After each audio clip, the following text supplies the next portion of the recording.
the day, get back up and try again. Good morning, cherished viewers. You are welcome to the Koko Digest Morning Show. I am your host, Yaira Awuna. We're coming to you live from the studios of Clock TV. You can also catch us on GoTV channel 184, and wherever you are on your way to work, wherever you are in town, you can join us via social media on Facebook and on YouTube. Just search for Clock TV and join in the conversation. Now, today's conversations are quite interesting, especially on the lifestyle segment, where we are going to be bridging cultures in classrooms. And on the business segment, which is going to be the main discussion, we're going to be talking about the most talked about energy sector levy. So of course, let's prepare to be involved in this conversation, and of course, just join in the conversation and send in our comments as always to our WhatsApp number that will be displayed on the screens, and to our live stream on Facebook and on YouTube. Next is our motivational quotes for today. So let's prepare our hearts to be inspired.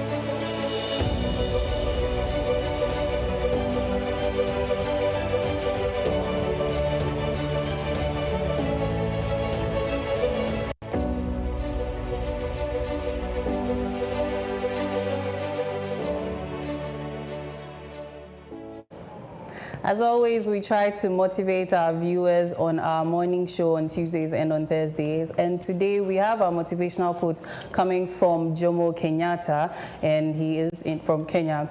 And his quote here says, "Our children may learn about the heroes of the past. Our task is to make ourselves the architects of the future." Our children may learn about the heroes of the past. Our task is to make ourselves the architects of the future.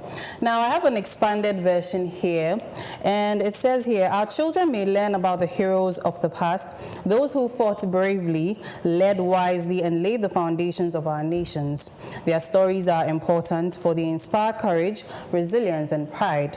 But we must not only dwell on what has been, the responsibility before us is greater, which is to become the architects of the future. And it is our duty to build the legacy that was passed on to us, the legacy of the past, by shaping the future, by shaping the tomorrow that is just, prosperous, and free, not just for ourselves, but for generations yet unborn. And in our hands lies the power to create a new chapter in our nation's history, one of innovation, unity, and hope." And this quote, we can take it from the national level, we can take it from even our individual levels, where with whatever we are doing today would be passed down, or the effects will be passed down to our generations unborn. As we usually say, either posterity will be grateful or posterity would not forgive us. And as a nation, sometimes we talk about the fact that our forefathers laid down foundations for us. Sometimes we need to sit down and think, these foundations that were laid for us, first of all, were these strong foundations, were these firm foundations that we could build on? And even as we are building upon these foundations, are we building upon them in the right way? What is the quality of what we are building? Because in Ghana here, we talk about the foundations Kwame Nkrumah laid. Dare I say even that we are still dependent on some of the things that Kwame Nkrumah did for this country. Now we need to think, as our governments have come and gone, what are they also building upon these foundations? And sometimes even some foundations by our forefathers were not very good, were very shaky. It is our duty to actually break these foundations and build new ones for posterity to also be happy with us. Now, it also goes into the family setting, where your great-grandfather started a company, and now 4 generations later, is that company run down, or that company is even 4 times greater? That I leave to you to think about. Next is our online print review, and we'll be right back.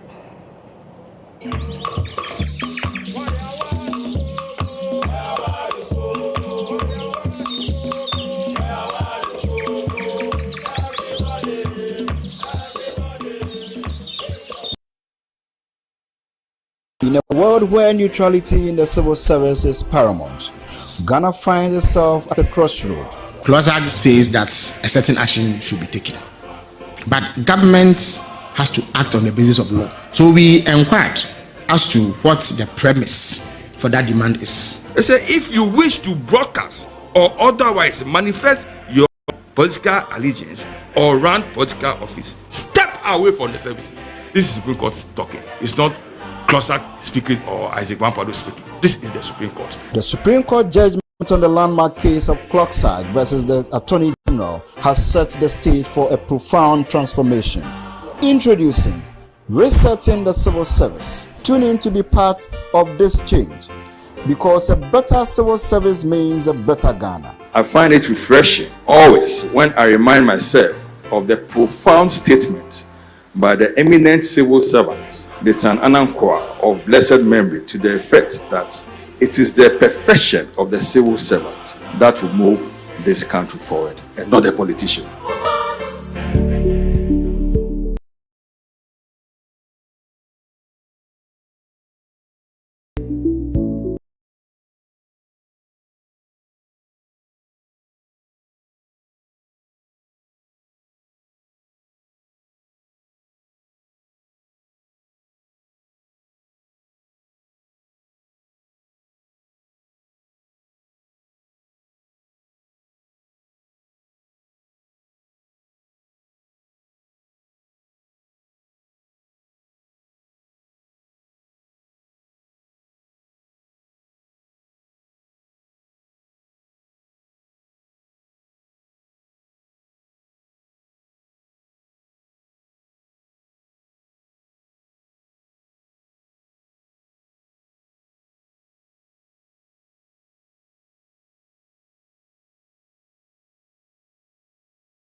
Discussions surrounding employment relations, the rights of workers, the quest for industrial harmony, and evolving landscape of work.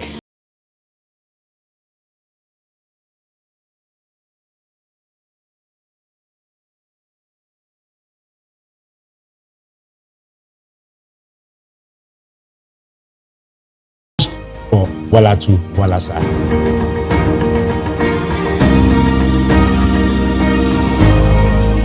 Are you a young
Yeah, welcome back to the Koko Digest Morning Show, and it's time for our online print review with my co-host as always. I have Miriam Abnadede here and Peter Insia. Good morning.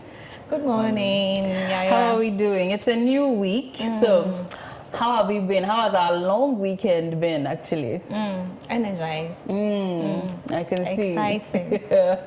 So how did we celebrate the Eid? Did you get salamit? Oh, I didn't. I don't know what happened. This year's Salah, it has been on a different level. Like, you don't even see cows, running helter-skelter. You don't even see them. Are you sure? I think I saw some videos of some cows around and people trying to catch them and things. I think even a video they are of old videos. A cow that had disrupted some prayers at some mosque. My Muslim friends, they disappoint. They are on strike. They're on strike. Oh, they disappointed me. I see. So let's go quickly into what's trending. What's on the streets of Accra, Ghana, and the world as a whole? Okay, so for Ghana, I think Peter will take us through something, and then I will take you to Abuchi. Oh. Okay, so a lot is trending, and I would like to talk on, touch on. I hope you all remember Kenneth Ashibi, the convener for Media Coalition Against Galamsey. Yeah. As the new CEO of the Ghana Chamber of Mines. Wow. So he was the CEO for the Ghana Telecom Chamber. So he has now been appointed as the new CEO for the Ghana Chamber of Mines. And then we expect that he carried the same energy to, and then we all know that a lot has been going on at the Chamber of Mines, and that's where everything takes place, mining and all that. So now that he has been appointed as the new CEO, we expect that the kind of energy he was putting in place to ensure that illegal mining is kept. Illegal mining is a thing of the past. We expect that he brings up the same energy now that he's the CEO to, fight this galamsey. Yeah, especially with the perception that, people who work in those sectors have a lot of money. Like, it's an opportunity to become rich, overnight. We are hoping that it's not just going to be that, but they are really going to, fight towards illegal mining. Yeah. Maybe even break this notion that it seems Ghanaians that one is not also possible. Oh, come on, that's unfair. A lot has transpired. He has championed a whole lot during the previous administration. Yeah. He has been on the neck of the president to, put structures in place to do away with this illegal mining and all that. So I think that he's got a lot to do to ensure that, we've been calling for, solutions to this menace. But so we are hoping that he actually come up with a deal, and then to still on their minds to what's his name? Semi Jemfi is trending. And we all know what transpired some time ago, that the foreigners who were involved in illegal mining and all that, as to whether they should be deported or they should be detained here and all that. And then he says an ultimatum was given the 30th of April. And so those who were arrested before that time have been deported. But those who will be arrested before, like from this time onwards, if you have been caught in the acts of illegal mining, smuggling of gold and all of that, you'll be detained. Yes, to serve as a deterrent to others. It's a way of enforcing, the measures or the laws to ensure that people do not go back there. Now, we all know that the gold, the exchange program, like the gold and all that, we know he's the CEO for precious mines and all that. Yeah. It's actually doing well. So we hope that things go the right direction, and then gets the full impact. I agree with this move, because we can't be in a country where foreigners will come and destroy our lands, our water bodies, and then all in the name of their foreigners, and so let's allow them to go back to their countries. No, we have to punish them here, and then to serve as a deterrent to the others. And so I think this is a step in the right. We shouldn't limit it to just detaining them. We can do some public lashing or something, send them a video to their president that this is what your nationals are doing here. Of course. But don't forget about our international policies. Yes, if it's going to affect us, because our very own Haja Foreo had an incident and she was, arrested over there and then finally deported back to Ghana peacefully. So we should have that kind of relationship. Well, I think we can also use this as a means to renegotiate some of our foreign policies with other countries, like let's say with China and things like this. So we have the incidents where we are finding more and more Chinese people investing in Galamsey. Why not have a sit down with Chinese nationals or their president to discuss this, that okay, your nationals are coming here to do all kinds of things here, and it may break or make the relationship between us. So what do we do next? What are some of the things we can implement that would make sure that we still remain friendly? Because in this globalization that we are in now, it is all about building friendly ties with other nations. Because just like I think last Thursday I was saying that there are certain countries now, when their nationals are mentioned in any and every country, there's a bad rep. Yeah. And that has caused these countries, the home countries where these people are doing or perpetrating all kinds of wrongful activities, it's causing them to probably take certain decisions against other innocent ones. Yeah. So imagine a situation where maybe Ghana probably has China part of maybe the gold for oil. It's just an example though. Now, because of the way Chinese people are investing in this and also perpetrating the harm more, maybe Ghana can decide China is out of this, and then China loses something valuable that they could have also, partaking of. So I think we need to sit down with them and then try to, I don't know how exactly, but if it's almost like send the kids back to their parents, tell them to advise them or something on what to do so that they also stop becoming a menace to us. Because now when we hear Chinese, we don't really attribute anything good with them. We attribute it to Galamsey and Shanfan and Shadu or something. I think somewhere last year when this whole Aisha issue came up, the Chinese ambassador to Ghana came out and he was like, we should forgive, their people, they are still in talks with them, those kind of things. It brought a lot of controversies, and so with what you are saying, I think it's a good step that if they can implement such a thing, they can come together and then have discussions as to how to, this whole thing is going to benefit us. I think it's going to help. Because if it's Ghanaians found in China doing this, I'm not sure they will just, okay, no, let me not make any allegations, but we know or we have a fair idea of the kind of punishments they would get, because there are people who go to these foreign countries and come back with stories that are unimaginable. And based on that, if we want to see like as something as serious as Galamsey, Ghanaian nationals are engaging in that in somewhere like China, what do you think the Chinese government will do? Because already, even I think, is it North or South Korea, Kim Jong-un, the kind of rep he already has. Imagine something like that's going on there. I mean, off with your head, literally, right? So we need to also be firm with these things. Yes, Ghana is a hospitable nation. We've ridden on that glory for too long. We are still riding on it, hoping, because I remember those days, the Galamsey conversation. Apparently, when they were caught, the Chinese were giving chairs to sit on, and then the Ghanaian perpetrators were sitting on the floor and kneeling down. These are all criminals. Treat them as such. There are two limits. So if it must be done, it must be done. Yes. Right. Yeah.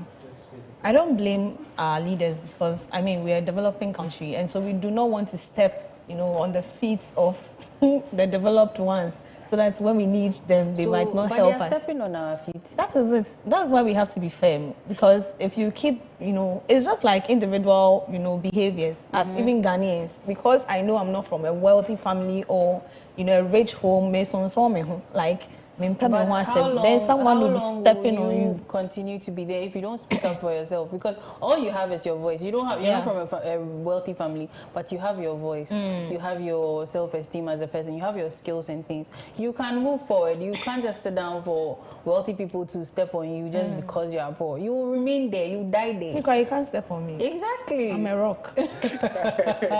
Rock of ages, right? What else is trending? Yes, you said you took us to abroad.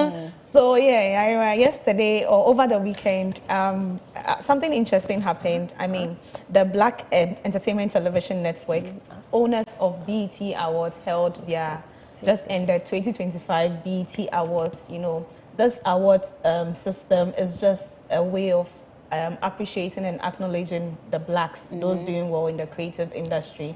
And so you see, you know, artists and acts, you know, coming all from, you know, African countries and even Black Americans repping as well. And this year we saw the likes of Black Sharif and also Molly, you know, repping Ghana on the red carpet. And, you know, Black Sharif, as usual, he represented, you know, Hezbollah and those kind of things. And people are happy for them. I mean, just to be on the red carpet is a plus. Yeah. You know, it's highly or strictly by invitation. And so just to be there, we are just happy. All right. Next year we'll be going for an award. So yeah. Amen. Right. So let's go to your digitalized newspapers. Yes. So who's going first? Okay. So I have with me today's daily graphic. And on the front page of today's daily graphic, we see 2025 BEC begins tomorrow. Over 600,000 candidates set to write. And that is it. We also have one Ghana City fuel levy implementation Monday. We also have Fidelity Bank Ghana post robust performance for 2024. And Ghana US Deepened Trade Corporation Minister holds discussions in Washington. And I think the highlight is on the 2025 BEC, which is set to begin tomorrow. Why? Did you remember those days? Which year did you write the BEC? So that you do calculations. 2010. You wish. Right. I think I saw videos of students learning for BEC or so under a tree on a desk in a very dark place using a torch. And of course there will be comments about the fact that even now in 2025 we still have students in environments or communities that do not have access to light. And these people are competing with people in all kinds of international schools for a slot in the university. And you know how, I think there used to be this saying, or somebody made a profound statement, it was a bit derogatory, but it was about, if it comes to ballot boxes, the ballot boxes will reach every corner of the country. But when it comes to development, then now there are excuses. And it's like, as of 2025, with free basic education, free tertiary education, free tertiary education, at least for first years, and free secondary school education, and yet people are not going to be given a fighting chance. Because if you are learning under Bobo, somebody's learning in AC, LED lights. Who would assimilate what they are learning better? I know, right? You know? But yeah, I agree with you. But this should also not mean that we need to encourage those kind of last minute learning, you know, learning in a haste, those kind of things. I'm just saying, because we live in a country where we always want to act, you know, when the thing is closed. So I know I don't have light. I'm not justifying the fact that basic needs are not being provided. But I mean, if you know you don't have light, you don't wait till evening before you study. I don't like the way you're looking at me. I'm just making a point. You don't wait till evening before you study, you know, with bobo or candle. You have to study in the afternoon. That is you helping yourself. But back to the issue but the issue there is that, first of all, looking at this kind of community, if there's no light there, what's the guarantee there's even an actual school structure there? So these are probably students who walk a number of miles. These are probably students who have chores they undertake, and then the times they get, even you used to study in the evenings before you go to bed, didn't you? It didn't help me. So we shouldn't just make the assumption that it's just at the last minute. The point is that they don't have light where they're studying, and they're studying outside. That's true. Now, insects, mosquitoes, Yeah. and then the fact that they're not even getting a conducive environment to learn is telling. That is what we should focus on. So I think in a way I agree with. Yes, so and it's not a good thing. In as much as we are all fighting that most of these deprived communities get access to quality education infrastructure and all that. For me, I was in school in the village about 6 years. I had to walk like 7 miles to get to school. It was a madhouse. Yes. It's like there's no light. And so you'd have to wake up like 6.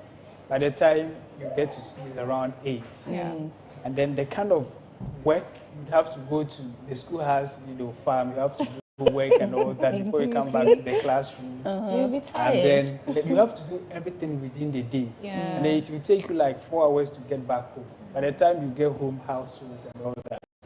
So when you get home, you go and fetch water or something. You go and fetch water. So you have to do your homework, everything within the day. Then those days we were competing with those in the urban areas and all that.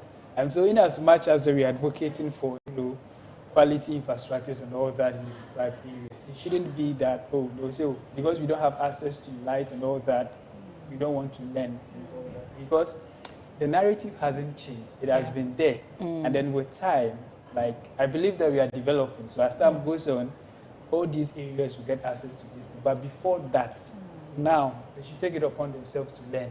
Like you rightly said, these days it's like I don't know. They don't take like education that serious. I'm not that old, but then like, those times you'll be lashed, you'll be punished. You have reasons to read, you have reasons to learn. But these days, like they don't care. Sometimes when people come to you with some kind of like assignment and expect you to do for them, I ask myself, so you don't know this, you expect somebody to just do this for you. It kind of, so what are they going to write? So, I mean, it's high time they take, education seriously. If you want to go to school, it should be a serious business. If you don't want to go to school, be at home, Be at home if you want to learn trade and all that.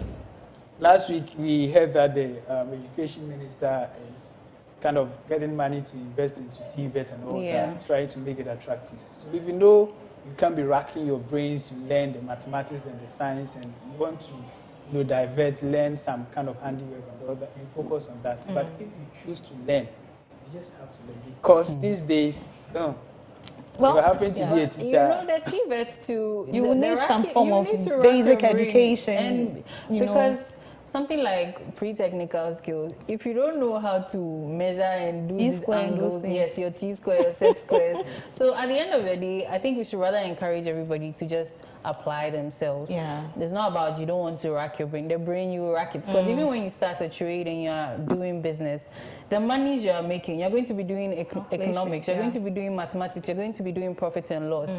It is brain rackment. I also want to add to whatever we are saying that yes, regardless of we encouraging these students to learn, government should also pay attention to our basic education. It shouldn't be the tertiary and the secondary. Okay, we understand, but the basic ones, the foundation. The foundation. If you don't have the foundation, you can't go to Wesley Girls. You can't go to the best university in Ghana, the University of Koko. You can't go there. You can't go to University of Ghana. You get it? So government should pay attention to, making our basic schools very attractive. The other time, I suggested that our basic schools be, painted, like renovated. You paint it in colors that attract, students, our decks and those kind of things. It's just the Kokonte and Katunkwan colors. Oh, no, it's been changed though. It's been changed. The uniforms have been changed. Not even the uniform, the building. Like some if of the you can buildings are point, mud huts. you get They are it. not even concrete buildings. You want to paint them. I'm just saying, make it attractive. Let the kids feel, proud that I attend DA or I attend MA. You get it? It's all going to help. Yes, that's true. So let's build the schools. Then we can paint them brightly colored for Mimi. And then, these students can go to very good schools as well. So yes, businessman, What do you have for us on business graphic? Right. Or graphic business, sorry. Yes, so here on the front page, I have hidden charges. Bank of Ghana cracks down on banks. And then also have government falls short of 2.296 Ghana cedis in T-bill auction. And so the highlight is on the Bank of Ghana cracks down on banks. So those with, bank accounts and all that, then you see some deductions, 10 cedi, 20 cedi. And it's account maintenance and things. So Bank of Ghana is putting measures in place to help curb all these things in terms of digital loans and all that. So these are measures Bank of Ghana is putting in place to ensure that customers and other people do not fall short of things. We are very happy that they are embarking on such a thing, because I mean, you just be there and you see an alert, 10 cedis, 20 cedis.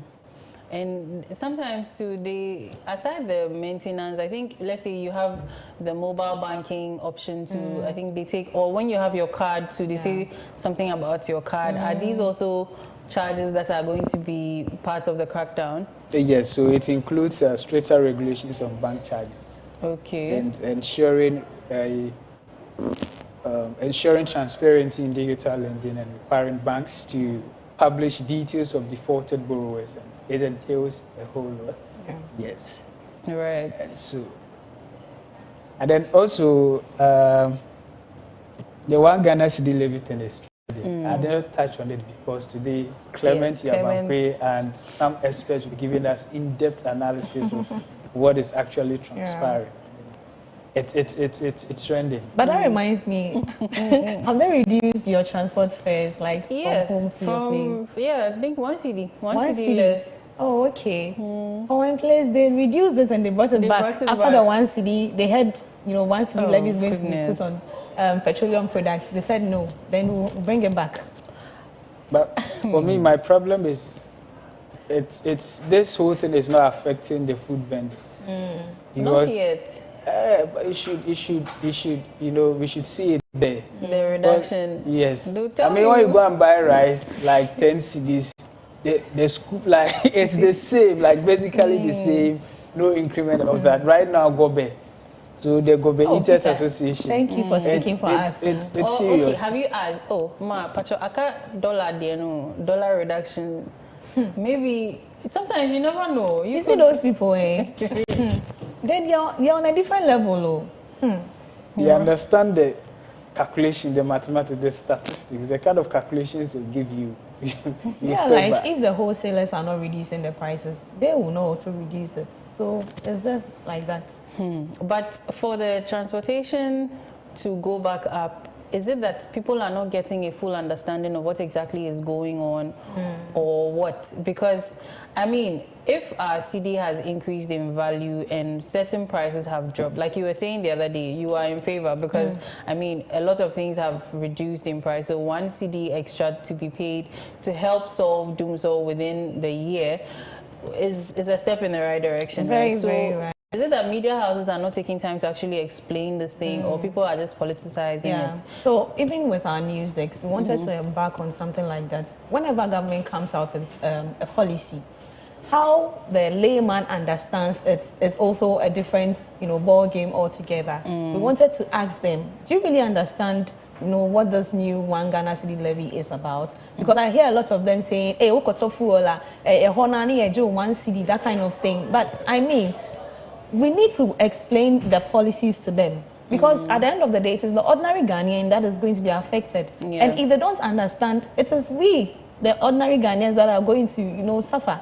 Because at the end of the day, we are the ones picking the public transports. They are not those things. And there isn't even exactly an alternative that we can probably pick so that these people would not be, for lack of a better word, abusing us this way.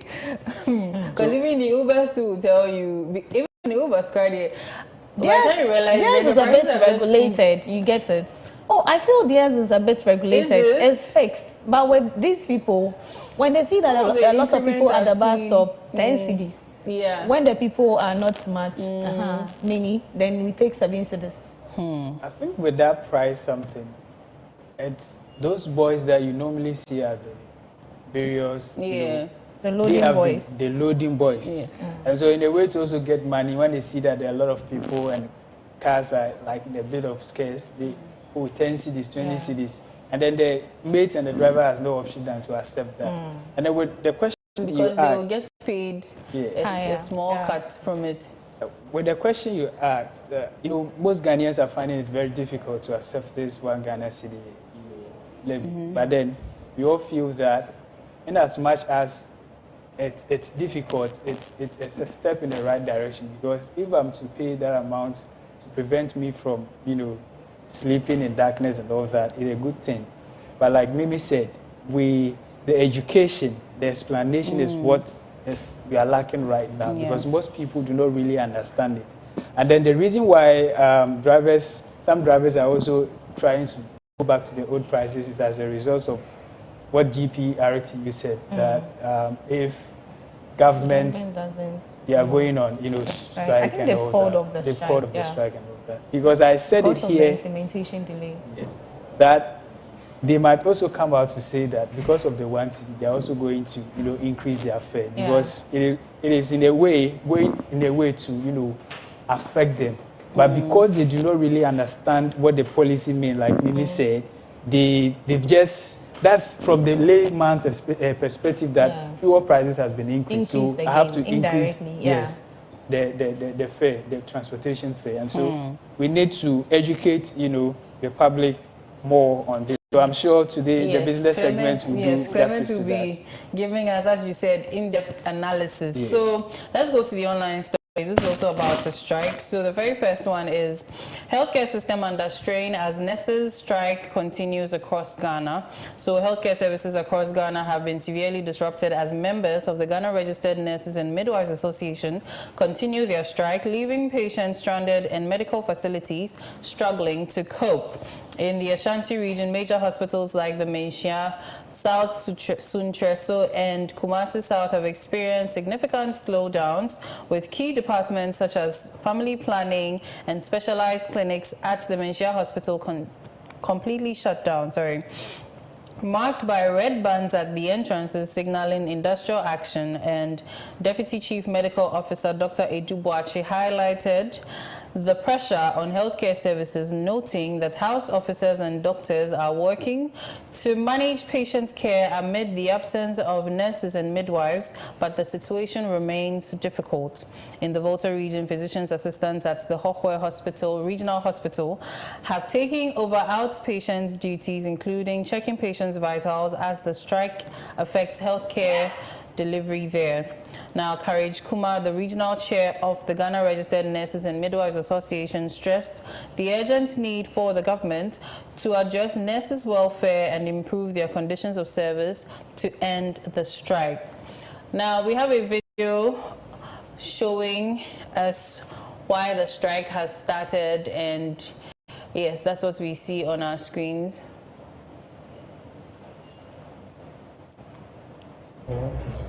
So you see what is happening in the midwifery field. So World Health Organization is concerned about our work. Without mother and child, the population will not be there. And they're intimidating you people. And they are intimidating us. And you see, the fact of it is that they know that if they say nurses and midwives have gone on strike, if we add to them and go on the strike, it will be a huge problem in the country, because no government will like mothers to die, because they know what will happen. From the World Health Organization is much particular about this issue. So that's why the nurses don't want us to break away from them. They want us to be together and to fight together. But we are not getting what we are supposed to get. That is our problem. It's like bamboo, it's like we are working and we are not getting what we are supposed to get. That is our problem. But if we have our separated union with our bargaining certificate, all what I am mentioning will be spelled out to fair wages and salary, and they will look at it and help us. when I was in the north, there was something they call 10%, labor ward 10% conditions. So they used to give us something like that. At the end of the month, when you send your report, you are paid on table to motivate you. Unfortunately, they didn't put it in the salary, so the various BNC stopped giving it to us. So why were they giving us labor ward allowance? It means we need to have it. So if they say labor ward allowance 20%, won't it cut across? Yeah. Every midwife will take. They will not say that it should be according to ranks, or it should be given to some people and it will not be given to some people. That is our point. So that was Perpetua Ofori-Ampofo. She's the current president of the Ghana Registered Nurses and Midwives Association, and I'm sure we heard some of their grievances. And we'll be speaking in a phone-out session with Solomon Ajao, the regional secretary for the Ghana Registered Nurses and Midwives Association. And so when we get him on here, we will start with that session. But my fellow colleagues, what are our takes? Anytime a majority percentage of our health, workforce embarks on a strike, it really has dire consequences on, patients and even the public in general. And so this is like a very serious concern that we should not overlook. Looking at, the number of nurses and midwives we have in the country. According to the Ghana Health Service, the country has over 137,000 registered nurses and midwives who form the backbone of healthcare delivery, especially in rural areas.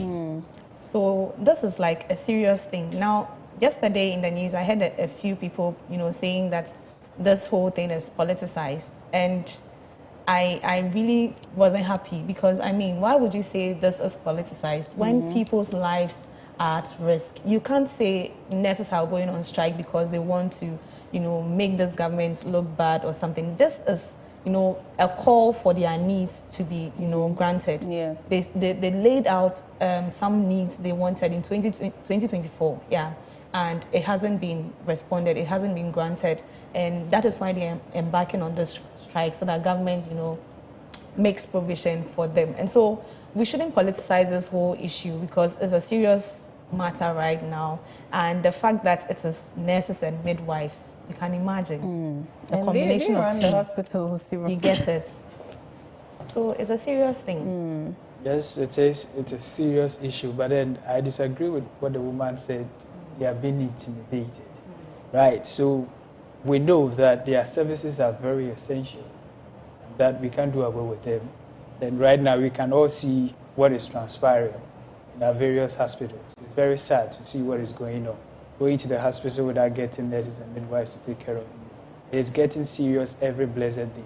But this didn't start today. So per their report, it said that it was ready somewhere 2024. But then they had internal issues, which took about 6 to 7 months for it to be resolved. And so for me, like all of us, we are all begging that they should temper justice with mercy or something. Yes. So we know that their conditions of services are some, they are nothing to write home about. Some, in terms of those are the rural areas, sometimes they don't even have light. It's about passion. It's about passion. So we understand. But then, I feel they are doing too much. They are doing too much. They should go back. Now, government is saying that they should come back. They should meet for renegotiation. And all that they are also saying is that they've done the negotiation. They are done with everything. Right now, what they are expecting government to do is that the finance minister should just sign. And then they will come back. Which, of course, I don't think it will work in that way. Like Mimi said, we are not politicizing this. This is a matter of urgency, and we need to resolve it with, urgency. And so I think that the necessary steps should be taken. And then NLC, the National Labour Commission, even went to court, tried to place injunction on it. But still, the association claims I don't know, the association says they didn't receive any letter, preventing them to stop the strike. And so the strike action is ongoing. And then yesterday they had a closed-door meeting, and according to Mr. Akologo Samuel, the Vice President of the Ghana Registered Nurses and Midwives Association. He said they were invited in the morning at the instance of the fair wages. Please hold on. We have the Regional Secretary for the Ghana Registered Nurses and Midwives Association, Mr. Solomon Ajao, online. Hello, good morning.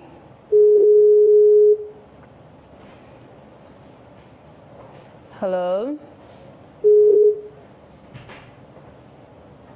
Okay, Peter, I think we have a bit of a challenge there. So, Peter, please continue. Sorry. Okay, so they were, invited at the instance of the Fair Wages and Salary Commissions, and then he stated that the meeting included all chief executives of the teaching hospitals, representations from Ministry of Finance, Labor, Health, and it was hosted at the Ministry of Health Conference Hall. Now, the purpose of the proposal from government was that it was not budgeted in the 2024 budget, and that they should give them some time from now to 2026 before they can actually look into their matter, which of course they say they are not going to agree to that. We've gotten Mr. Solomon Ajao on the line. Again, he's the Regional Secretary for the Ghana Registered Nurses and Midwives Association. Hello, good morning. Okay, seems there's still a challenge. So, Peter, yes. Are you done? Yeah, so when you mentioned budget, it came in mind that, this year, the just ended budget that was read, allowances for our nursing trainees was included, and so they had their allowances. And this has also raised concerns as to government prioritizing trainee allowances over, workers, like working conditions for those working. They are like, government is paying attention to those in school rather than we on the field. And so why would you pay attention to those in school and leave we out? It's like we are not always considered, that kind of thing. So that is also part of their frustration right now, because you've allocated, a huge sum of money for trainee allowances, forgetting about us. So well, it shouldn't be as though it's a competition between one section and the other. It should rather be an equal thing that's done. Okay, so now we have our Regional Secretary for the Ghana Registered Nurses and Midwives Association on the line, Mr. Solomon Ajao. Good morning. Morning. I hope you are well. Yeah, I'm fine. Yourself? I'm doing well too. Thank you so much for joining us this morning.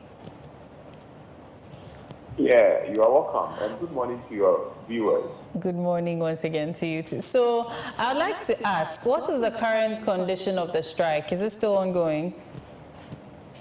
Yes.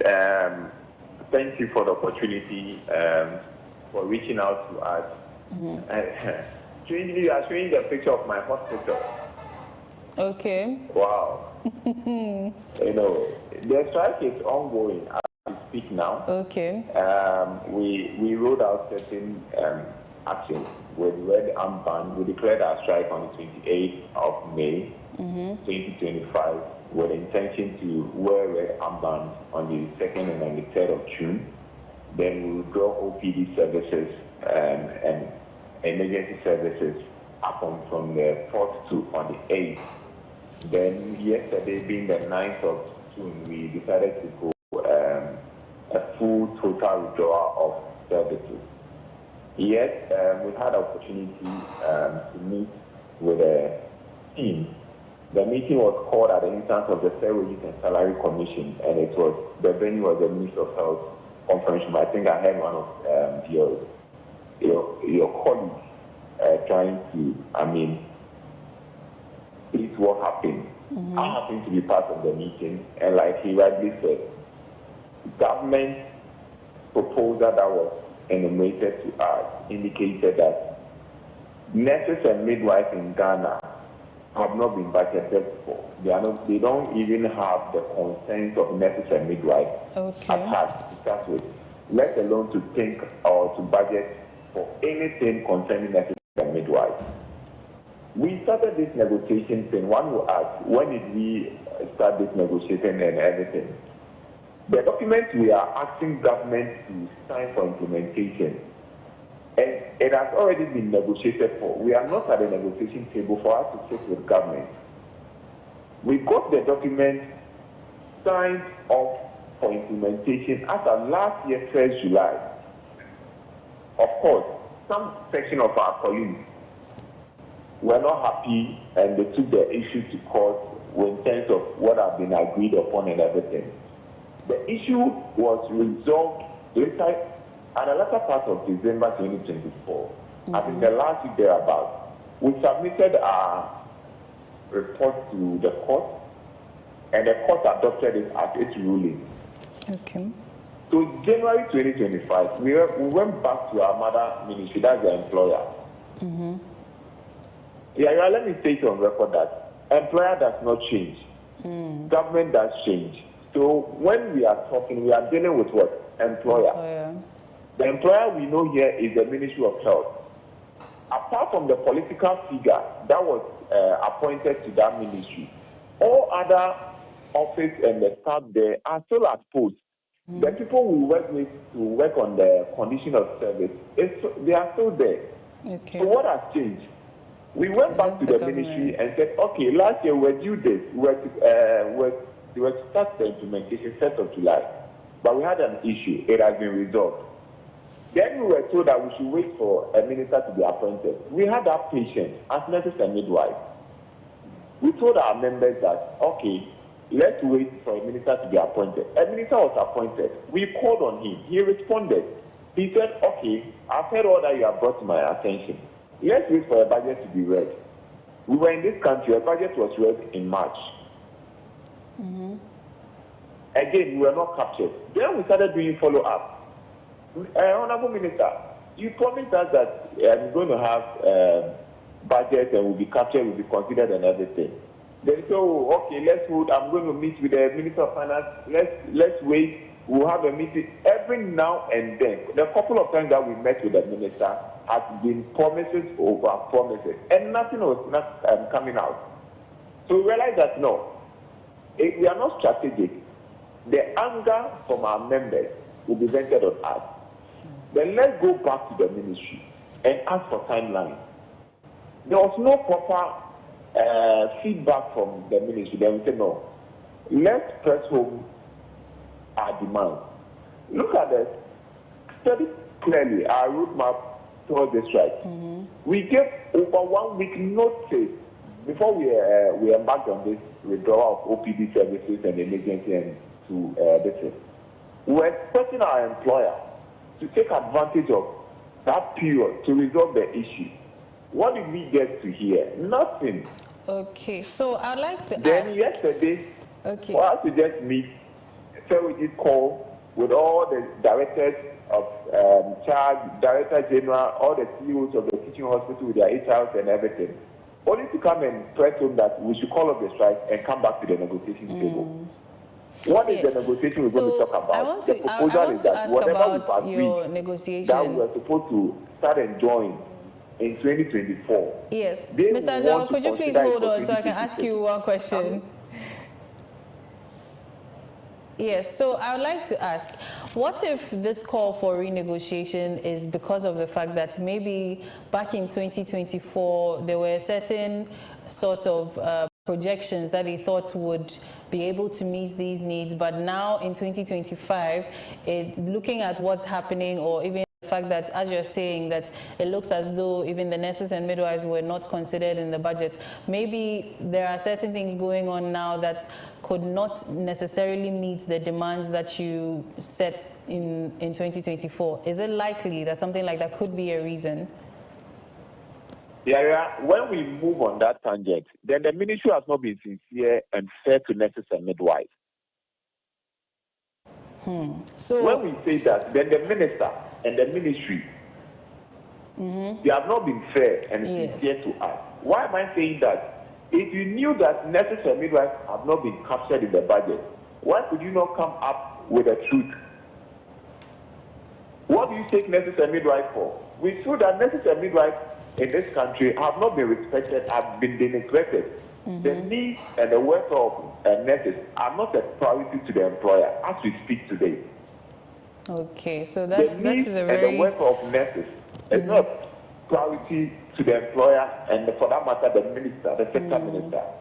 Yes, that's very, very disheartening. I would also like to ask... Nurses work in hard to reach areas. You remember we had a conversation about this Galamsey issue. We had people working in the internet. Yes. What did we do? But here we are, people are saying that for all that you are asking for, we don't have money for it. That is technically for what our colleagues started enjoying in 2024. We are not going to enjoy anything for the whole 2 years. And when you take the condition of service, it's a living document. It expires after 2 years. Then after every 2 years, you can renegotiate for whatever new allowances and other things that you think it benefits for your members. So this government and our employer is telling us that we should go 2 years without condition of service improvement. That is unfair to nurses and midwives. So that is the insecurity we are talking about here. Because if you tell us that because 2024 we could not get it because of an issue which have been settled and you did not capture it, in any case, in 2024 it would have been implemented. But for the court case, all other colleagues of ours in the health industry that negotiated for their condition of service had it implemented. So why nurses and midwives? We form the bane of the health industry in Ghana. 60 to 70% of the health workers in Ghana are nurses and midwives. Why are we treating them like that? That's Why are we treating nurses and midwives like that? Disheartening. So, Mr. Solomon Ajao, I want to ask though, can you tell us a bit about the impact of the strike? Has there been any fatality as a result of, nurses and midwives abandoning their posts? I must admit, it's quite unfortunate seeing some of the reports from your outfit and your other sister stations where our populace complaining what they are going through. It is not the wish and the desire of any nurse midwife to plunge the public into this scenario or this situation. But the failure of our employer is what has brought us this far. If there should be any blame, I mean, they should take responsibility for that. But I'm asking though, has there been any casualty? Of course, we've heard about instances where people are being asked to go to other facilities. But other facilities that you are going, the place is full. When they are trying to rely on the likes of police hospital 37, what's the capacity of the police hospital? What's the capacity of 37 military hospital? So if the whole Kolebu, Greater Accra Regional Hospital, what we normally call the Rich Hospital, has shut down, then they must revisit the drawing board and come up with a better proposal. We also give a counter proposal that, okay, implement it now and pay the arrears in installments. That one they did not consider it, but they want us to consider the 2026. No. As for the casualties, if they do not honor what we are asking for, and we are not begging, no. This is our right. This is something that has been signed, and it needs implementation certification from the finance ministry. So I don't know what, and I mean now it is clear now. They've come out clear. So even either to, if we are to even meet the minister today, that's the same thing he's going to tell us. So that's why they keep on promising and dilly-dallying with nurses and midwives. The disrespect and the insincerity is unfair. Right. Thank you so much. What would you like to... Okay, my co-hosts have a question for you. That's fine. Mr. Solomon. Yes. Yes. Did I get any right? Yes, so we understand that this whole thing has a lifespan of 2 years and you've already exhausted 1 year. And the 1 year remaining, I want to ask your take on Section 162 of the Labour Act 2023 and Section 163, which talks about the prohibition of strike or lockout in respect of essential services. Don't you think that in a way you're going against the laws, which of course during that time members of your organization were present? What is your take on it? So I like the bit, and I was expecting this question. You see, when we read the Labour Act 2003, Act 651, we must read it in entirety. You are talking about essential service. Could you avert your mind to Section 162, which it talks in plain language that for essential workers, if there is any dispute, it should be resolved within 3 days. That's trying to paraphrase it for you. Whatever issues that emanate concerning essential service workers. So if we are essential service workers, is the government fulfilling that part of the law, which is asking us for our issues to be resolved within 3 days? Are they trying to resolve this issue within 3 days? What's the agency to it? So if you read Section 163, read Section 162 before you come and read Section 163, so that you can understand the argument. If we're essential service and you are telling us to call up the strike, then you should do the right thing. If today they come and tell us that they have resolved the issue, this is the proposal, and we find it appropriate for our members, we'll call up the strike. I mean, what will be the benefit for us to see life being lost? Now, you heard about the Mortuary Association. They started receiving increased numbers in their outfit, meaning that the impact of the strike is not the best. So we must all come together and work on it. So much for your time. So I'm sure you would like to say something to our viewers and Ghanaians as a whole, that, you know, even as you're on strike, maybe you still have us at heart. You know, just closing remarks before you leave us. Okay, the only thing I want to do is that we want to use your platform to also plead to our employer and all the stakeholders that matter, that nurses and midwives in Ghana deserve better. We have decided to stay, to hold the fort for our colleagues. When our colleagues were traveling and moving out, we had the options. We love our country. We love our people. The public must appreciate the work that a nurse is doing. And what we are drumming home, or what we are asking, it's not that much. We are not asking for the moon. These are things that are already running, that we are enjoying. We are just asking for the right payment to be paid to our nurses and midwives. We've not even introduced any new allowances in our grievances. What we are pleading is that our employers should do the right thing. They should do the needful.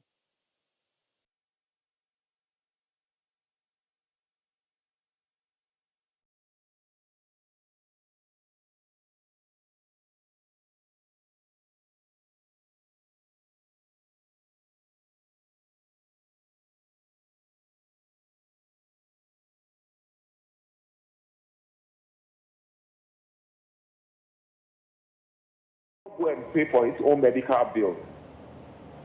Right. I give treatment. I come to work. I get exposed. I get infected. And in that case, the hospital said, where I came to work, I should pay for my own treatment. I should pay for my own medication. And what we are saying is that the public themselves should speak for us. They should be our advocate. We've always advocated for our patients.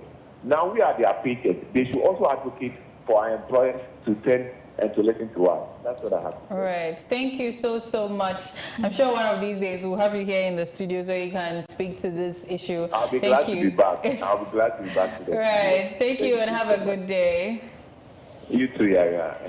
All right, thank you. So we have some comments here. And this one says, the Ghana Registered Nurses and Midwives Association Vice President Samuel Alagra Akologo, I'm really sorry if I'm butchering the name, has expressed disappointment with the government's proposal and urges the public to hold the government accountable if lives are lost due to the strike. And this is a huge problem. Good morning, Koko Digest Morning Show. This is from Asante in Kumasi.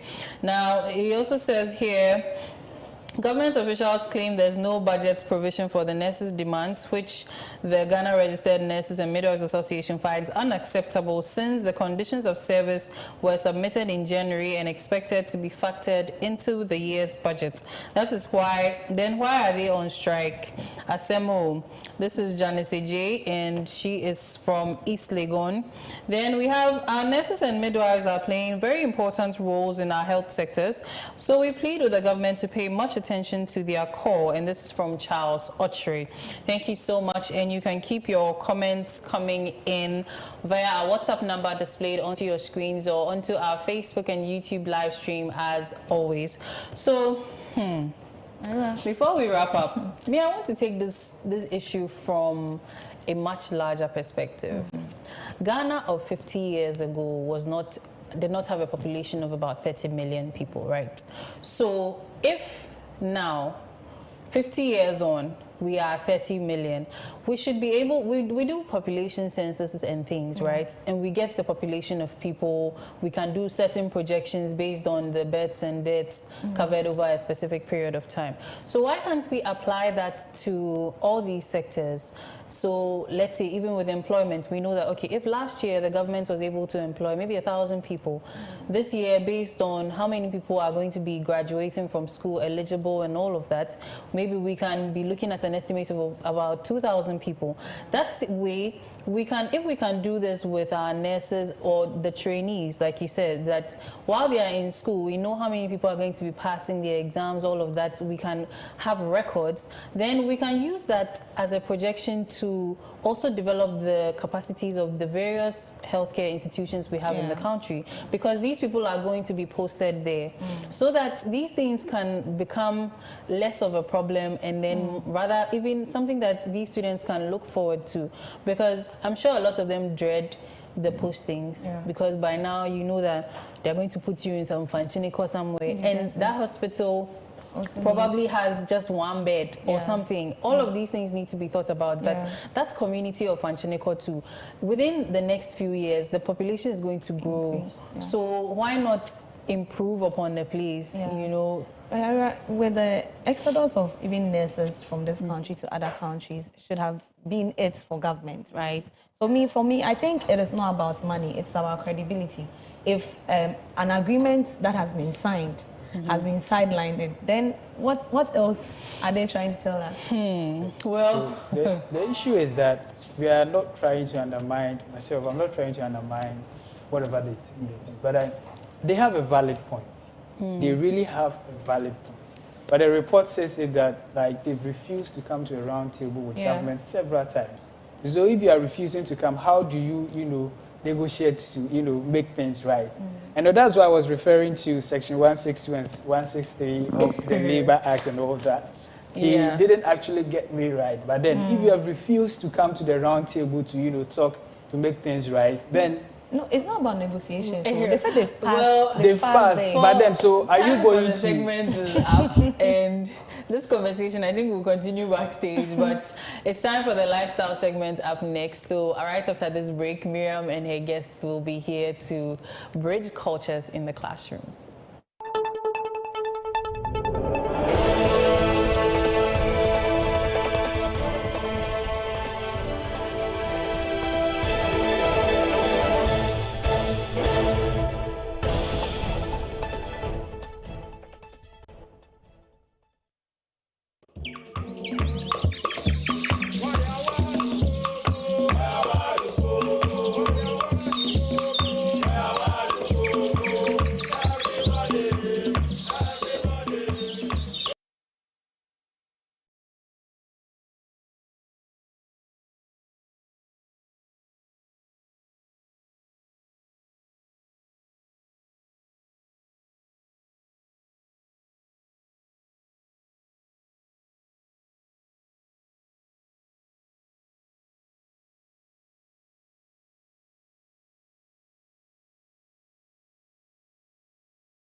Clocksack Band. We are bringing you a night filled with electrifying tunes, good vibes, and a whole lot of fun. Whether it's singing along, dancing, or just soaking in the atmosphere, we have something for everyone. Expect surprise performances, exclusive behind-the-scenes stories, and a chance to connect with us like never before.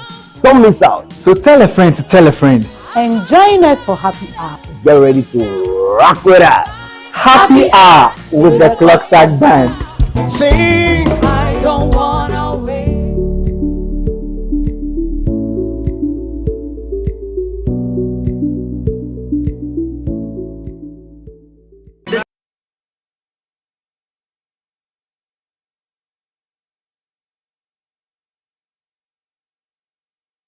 This is how we do. M-I-M-I, Devilish, aka, you know the name? Ghana music has really been put in.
In meaningful discussions,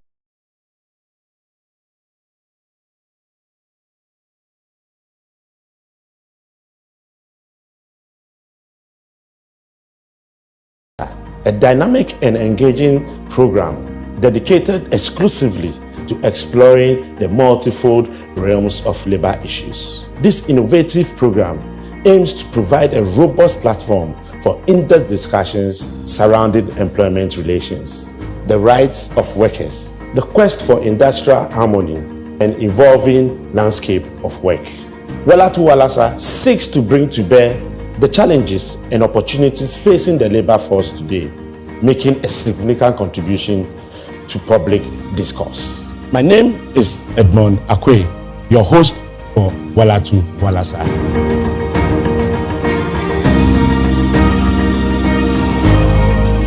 In a world where neutrality in the civil service is paramount, Ghana finds itself at a crossroad. Clocksack says that a certain action should be taken, but government has to act on the basis of law. So we inquired as to what the premise for that demand is. They say if you wish to broadcast or otherwise manifest your political allegiance or run political office, step away from the services. This is Supreme Court talking. It's not Clocksack speaking or Isaac Wampado speaking. This is the Supreme Court. The Supreme Court judgment on the landmark case of Clocksack versus the Attorney General has set the stage for a profound transformation. Introducing Resetting the Civil Service. Tune in to be part of this change, because a better civil service means a better Ghana. I find it refreshing always when I remind myself of the profound statement by the eminent civil servant, the Tan Anankwa of blessed memory, to the effect that it is the perfection of the civil servant that will move this country forward, and not the politician.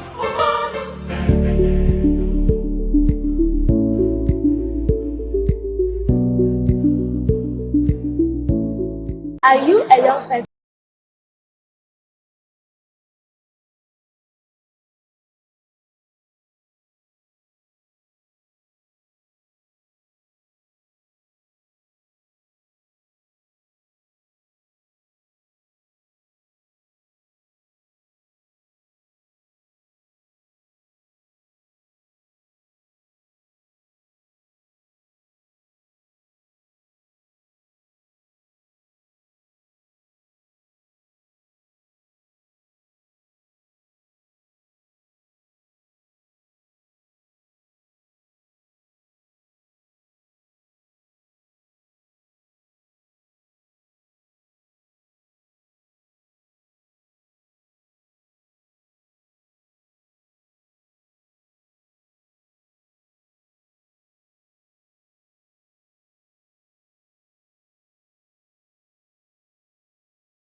exclusive behind.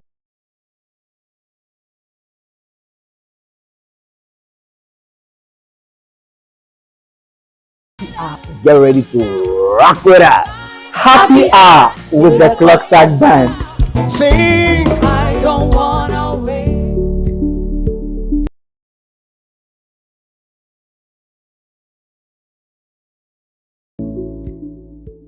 This is how we do.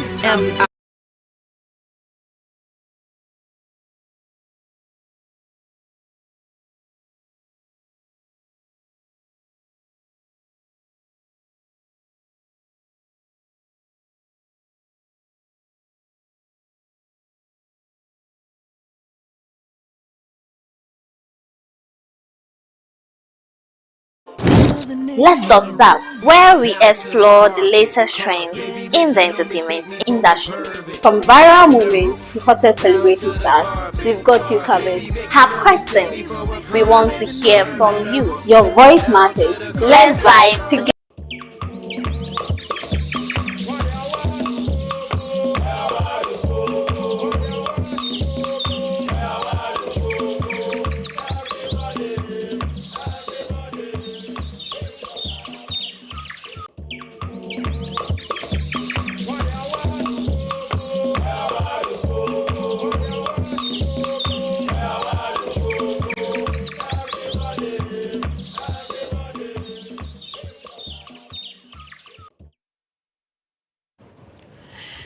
Welcome back to the Koko Digest Morning Show. Now it is time for some sports updates, and I have with me Benedict Nketia Kwating with me in the studio to take us into the world of sports. Benedict, hi, how are you? I'm very well. How are you doing? I'm good. Today we are really going to discuss the sports, right? Yeah. So what's happening in the world of sports? Well, it's been a great morning, a good morning to our viewers once again. I am here to give you the sports updates as usual. Thank you for welcoming us in your homes, on your way to work, on YouTube, everywhere you are. Thank you. And then this is the best in the world of sports. As usual, we are covering all the action. You are expected to view actions from over the weekend. And my name is Benedict Nketia Kwating. And let's dive straight to the headlines. Gold Stars win the Premier League title after thrashing Accra Lions. Tariq Lamptey renews contract with Brighton. Spurs close in on Frank as next head coach. And Chelsea signs Strasbourg defender Sarr for £12 million.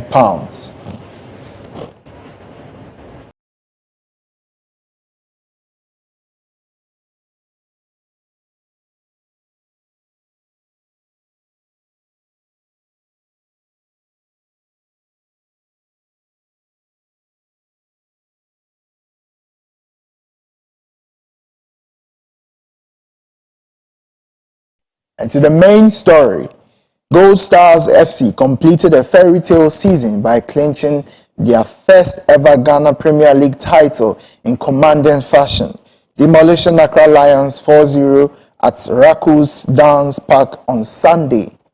Abdul Farouk Amoafo's early goal ignited celebrations, followed by Kelvin Opon's strike. Samuel Kumi and Frank Amankwa added to the score in the second half, securing the title with a 3-point lead. Accra Lions finished a disappointing season in 15th place, facing relegation. And to our next story, Ghanaian defender Tariq Lamptey has signed a one-year contract extension with Brighton, keeping him at the club until 2026. The 24-year-old right back, who joined Brighton in 2020, has made 122 appearances, scoring 5 goals and providing 12 assists. Lamptey has also earned 8 caps for Ghana since 2022. He played in 20 games last season, scoring 3 goals and providing 2 assists. Now to our international sports news. Tottenham is in talks with Brentford to potentially hire Thomas Frank as their new head coach, following Ange's dismissal. Frank is a leading candidate. Brentford will be due compensation, with Frank's release potentially costing over £10 million. Frank has managed Brentford since 2018, bringing them to the Premier League. Brentford finished ahead of Spurs in the recent season. Chelsea has secured the signing of 19-year-old French player Sarr on an 8-year deal. Sarr is eligible to play in the upcoming Club World Cup in the US, where Chelsea will face LAFC, Flamengo, and then ES Tunis. This transfer marks the first between Chelsea and Strasbourg, both under the Blue Co umbrella. Sarr's arrival is Chelsea's fourth summer signing, following Delap, Estavo, and Isago. And that is it for the sports update segments. Of course, Mimi, what's among these stories, which of them caught your attention? So I'll say it's Tariq Lamptey, and also with the last one that has to do with Chelsea. Okay, so Tariq Lamptey being a Ghanaian, of course, his contract extension, that's what we are hoping for. Most of our Ghanaian international outside. Yeah. We hope and pray that they get into better leagues, and then when you get into better leagues too, they get to extend their contracts. We have someone like Kudus playing for West Ham United. Hopefully he'll be able to extend his contract. If not, he'll be signing to probably Liverpool, maybe Chelsea. They are on the likes of signing him, or Manchester United. So we are hoping for the best for our boys out there in Europe. And also with the last story that has to do with Chelsea signing 19-year-old Sarr. So I was just on X reading some comments, and they were just funny. Some were asking, where does Chelsea get players like this to sign him for 8 years? They think it's too much. Too long. For a 19-year-old, I think for future-wise, it is not long. Football is a very short period. You'll be surprised 8 years of this past through this now. And then one thing about Chelsea scouts is they do miraculous things, because this is not the only mysterious signings Chelsea has done this season. We'll be there and then you'll hear of another mysterious player. It's not as if he is not good. He's very good, but how do they scout these boys? It's still a wonder to all of us. I think most teams out there need to go and study the scouting plan. When they bring these guys on board, do you see their performances, very encouraging? Yes. For Sarr, example, I have seen some of his games for Strasbourg. I used to follow. I watch the French league a lot, so I've seen some of his games. He's very good for a 19-year-old, and the kind of brain, the understanding he has in football. You could realize that this is someone who is ready to play at the big stage. So Chelsea, this is a very good signing for them. I must say, this is a very good one. And I hope that they'll perform very well in Europe in the coming season. We are hoping so that they don't disappoint. We the Chelsea fans. Today I'm a Chelsea fan. Right. Thank you so much, Benedict. You're welcome. So we'll have to do some birthdays together, right? So we the Junes, we are so amazing, and we have some birthdays coming through this morning. Let's have the ident, and then we'll start off with our first birthday celebrant. I heard today was your birthday.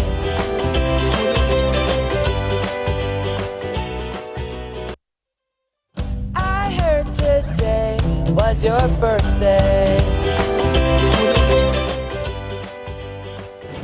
Okay, so let's start celebrating our celebrities. So our first birthday celebrant, this is from Larry. Happy birthday to you, God love. As you celebrate another year of life, may your dreams soar higher, your heart remains full of joy, and your spirit continues to shine bright. This is from Larry. Benedict will take the next one. Oh, our very own Felexa. Wow. So this is to Felexa. Happy birthday, Felexa. Wishing you a day filled with laughter, joy, and all the good things you love most. May this new year bring you blessings beyond measure. With love.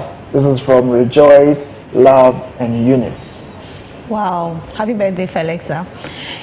This is also a happy birthday to my princess Abigail Najomo Odonko. I wish you more of God's blessings and abundance of joy, age with massive grace. Much love from your mom, Na Amankwa Osumpafo the first. And happy birthday, Phoebe. I pray for more favor more money, greatness in your business. May anything you touch be blessed and multiply in 100-fold. Enjoy your day. And this is from Lysandra. Okay, happy birthday to you, Phoebe. So we have a few birthdays coming through on our WhatsApp number. This is to the one who holds my heart. Okay, a happy birthday, beautiful. In your smile, I see sunshine. In your heart, I feel home. You are heaven's whisper to my soul, a divine melody in the noise of life. May this new year unfold with grace, and may angels walk beside you always. Today, I thank God not just for your birth, but for the moment our path crossed. You are loved deeply, endlessly, and I will keep thanking God for you with our love. Benny, Dave, and Kiki. Okay, we have this also coming through. Happy special birthday to Mr. Joseph Alote. He is a worker at the Greater Accra Rural Bank, Amasaman branch. May the good Lord bless him and establish him in life. May all that he does go well with him. From Mr. and Mrs. Achia and Mr. Michael Ochre. Sorry for not really getting your names right. We also have this too. Adra Frempoma Nyameche Danso. As you celebrate your first birthday, we celebrate the joy and love you've brought to our lives. Here's to many more happy memories together. From your parents, Mr. and Mrs. Danso, a happy birthday to you. Adra Frempoma Richard dance. So, right, and a happy birthday in advance to me. Yeah, next week is my birthday, so yeah, that's okay. Happy birthday in advance. In advance. Who celebrates the celebrant? So it's really going to be an exciting moment here next week. So don't miss Koko Digest next week Tuesday, because it's my birthday. Right, so thank you so much, Benedict, for doing this with me. Up next is our lifestyle conversation. Stay with us.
We are always going to win. Such, a beautiful and inspirational song over there. I think 2 or 3 years ago, this song was really making waves on the internet. You would not, get to any gospel events where the song will not be played, and so we are just bringing back the moment here on the Koko Digest Morning Show. My name is Miriam Abana Adede. Now it is time for us to talk about something that has to do with your lifestyle. We are discussing, bridging the gap, of culture in our classrooms. And when we mention classrooms, you should know that we have some teachers or tutors with us in the studio, and they are going to be our guest for today. Now I have with me Maya Harris, who is a mild to moderate disability tutor from Richmond Country Schools in Augusta.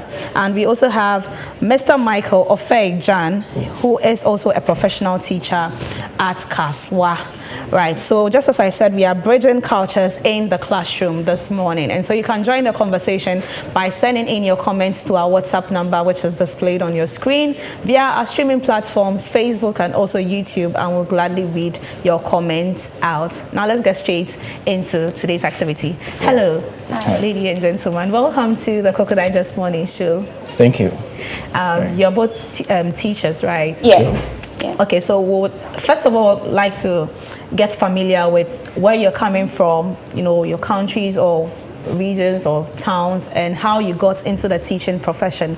So let me start with Maya, since you are a lady. Thank you. Well, I'm coming from the U.S. My town is Augusta in the state of Georgia. Georgia, okay. And I got into the teaching profession basically by, I guess it's just a calling, because I come from a long line of teachers. My father, he's an educator, and he really didn't want me to get into education because, how the respect value they have for teachers. Oh, okay. But it was just something that, you just wanted to just guided to. I couldn't, anything else, it would always lead me back to education. Right, all right. Sure. Okay, Mr. Michael, John, let's hear from you. Yeah, actually, I'm a teacher in Ghana. Kaswa Table MA Basic. And with the teaching profession, I had the passion. Okay. Because when I was in JHS primary, I used to write notes for my colleagues. So I had that strong passion that one day I'll stand in front of learners and just make positive impact in their lives. Yeah. So growing up, and my mother too was a teacher. Oh, okay. She's retired.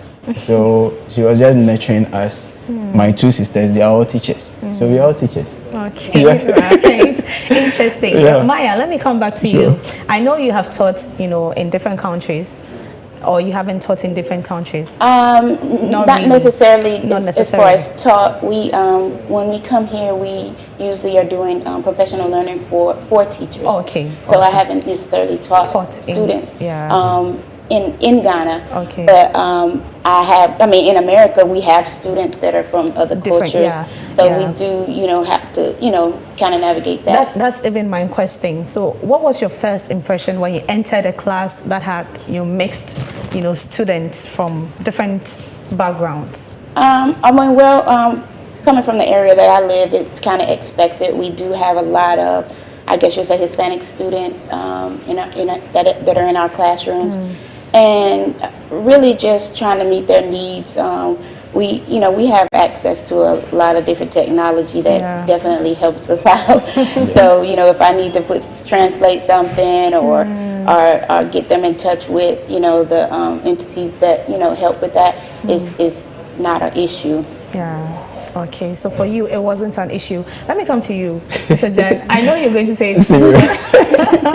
You had someone coming from a very rural area. That's true. In your class. How was the impression like? It wasn't easy. In fact, it wasn't easy. I remember one experience I had, a village called Fomanso.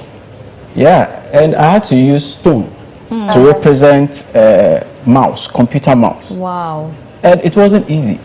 So at that moment, being a teacher, you have to be more creative and know how best you can improvise and to solve a problem. So it hasn't been easy. Okay. But by God's grace. Okay, back to you, Maya. Sure. Over there, what were some of the clear cultural differences you witnessed in the classroom? Well, as far as like the differences between like classroom in America and classroom here, definite difference. I mean, in the way that the students, behave, to just they're being receptive to the learning. In Ghana, it seems like the students are definitely receptive, and and they have the utmost respect for their teachers. But in America, it's that's the respect is not there. The respect is like I'm trying to help you, I'm trying to teach you, but it's like I don't want to be here. I don't want to learn. So is that a reason why you think the respect tagged to the profession as a teacher over there is very low? Just as you said about your father not wanting you to be a teacher. Yeah, I think that that's the main reason. I feel like it needs to come from the top in order for it to trickle down. And it's like when you have parents that may not have respect for their teachers, it's just gonna transfer to the children. Okay, we'll come back to you on understanding how you were able to navigate ways to make sure that they adapt to the culture over there. But let me come back to you. What were your experiences like the cultural differences? Okay, so I'll first talk about language. Yeah.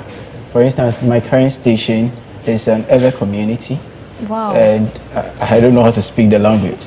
So sometimes your first appearance in the classroom, you try to speak your local language, like the Twi or the English. And sometimes students will just be staring at you and they wouldn't understand what you want to say. But we have that experience that sometimes you have to divert to the L1, that's the local language. So normally it is good, or it should be very advantage to the teacher if you understand the local language. But in this case, language was a problem. Yes. So till now you don't understand, or I'm learning one. Okay, so say something small in Ewe and let's see. In Ewe, okay, if one. That's the commonest. I mean, okay. Sir, please, I want to step out. How do they say it? I can only say the please, but the cuckoo. That's all. Okay. Maya, let me come back to you. How were you able to navigate, the issue of different cultures in your classroom? As far as me growing up, I grew up in a rural area. I always tell people I'm a country girl, and then where I teach is in more of an urban area. So you're dealing with students who kind of don't know about that simple life and things of that nature. But trying to relate to the students, I try to know what they're watching, what they're listening to, what they're looking at. Definitely, like I said, technology is always in their face when it comes to our classrooms. I mean, we have kids that have one-to-one technology. I mean, everybody comes in with a device in their hands. So just trying to keep up with what they're listening to, try to relate what I do in the classroom to what they know. But that's basically pretty much all I can do. Okay, I'll come back to you. But he mentioned language as a barrier for him. Was that also a challenge for you over there? Not more so a barrier that can't be navigated through. We because again we have the technology to help us with that. So if I have Spanish speakers who may not fully understand the English that I'm speaking, they we have things that we can use in order to kind of bridge that. Okay. Have you ever had any cultural shock in your classroom, especially from someone from Ghana? I've really never. I mean, as far as having a student that's from Ghana in my classroom, I've never had that. But I've shared a lot of the information and the pictures and videos and things that I've experienced being in Ghana, and the kids are like, well, they'll ask questions like, okay, do they do this and do they have this? And I'm like, yeah, they have malls too. The kids have cell phones. People, people are living lives just like you're living in Ghana. So, it was just, they were, shocked to see some of the, the kids. They were shocked to kind of see like the food, things of that nature. But yeah. Okay, interesting. Okay, so let me come back to you. Sure. How are you able to, navigate these challenges in your classroom? Yeah, the first thing I did was to interact with the teachers, because there were some teachers who could speak the language. So sometimes in preparing my lesson, if there are some key words in it, I have to ask them how it's being said in the language. Okay. And then I also use play-based activities. And sometimes some of the lessons I easily deliver them through activities or games. So when they play, they easily get introduced to the lesson. And then the last thing I would say is the facial expression. Yeah, the facial expression. Sometimes you smile, they smile at you. If the child is really paying attention to what you are saying, they just follow your facial expression. And sometimes movements. When you move in the class, they just follow you. Then that shows that they are really paying attention. If they don't understand you see from their faces. So what level do you teach? I'm in the JHS. JHS. Yeah. Okay. We often find those in the basic level always taking whatever their teachers say as right over whatever their parents say. So a child can come home and say, my teacher said this is green. We all know it's green, but the teacher said it's red, so it is red. In terms of situations of morals and values, how do you as a teacher ensure that our kids get the right morals and values, since they listen to you more than anyone? So I think the first thing is how you, the teacher, behave, or your character, your behavior in the school. So when you behave positively, the child learns, and sometimes you need to create good environment for them. So when you create good environment for them, the more they get closer to you, and they listen to you more. And then sharing your life experiences whenever you are delivering your lesson. So you can share some funny moments and how you dealt with some challenges. They learn all these things from you. Right. I can see Maya nodding. Hey. Do you also have similar experiences? Yes, definitely similar. Even though it's the other way around when it comes to them respecting the teacher more so than the parent. They'll tell us it's green when it's red, but as far as like how I interact with my students, I definitely share my life experiences with them, and I live a certain way, and I try to show them a different way, because a lot of them are coming from backgrounds that are not so great. So I try to show them that life can be different. You don't have to go down the path that you see others going down. Just recently, I had an experience. Someone sent me a message that one of my students that I taught when he was in primary elementary school, we call it. And he's got into some criminal activity, and they're searching for him. He's been, at that level. Yeah, at that level. And it's like when he was younger, I tried to reach him so hard, but that outside life was just too strong, pulling at him. But I've always tried to show my students a different way, that you don't have to do that thing. But So staying on that, how do you ensure an inclusive form of teaching for children coming from different homes and different backgrounds? Well, we just try to make sure that I get to know who my students are. I work with students that have like special needs, like learning disabilities. So I always try to make sure from the beginning I kind of know where they are, and so that I can do what I need to do to meet everyone's need. When I'm planning my lessons, try to make sure I'm scaffolding, make sure I'm checking off all the boxes to make sure everybody has an opportunity to receive whatever we're trying to put out. So yeah, just just getting to know them, from the beginning, and doing whatever you can when it comes to their family life.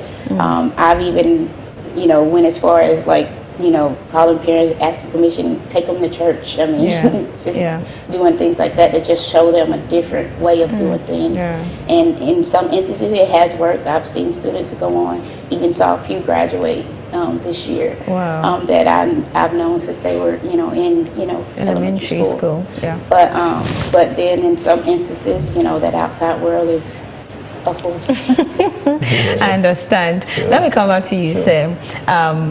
Have you had to adapt your teaching models to also help, special students in a way? Can you share an example or something? Sure.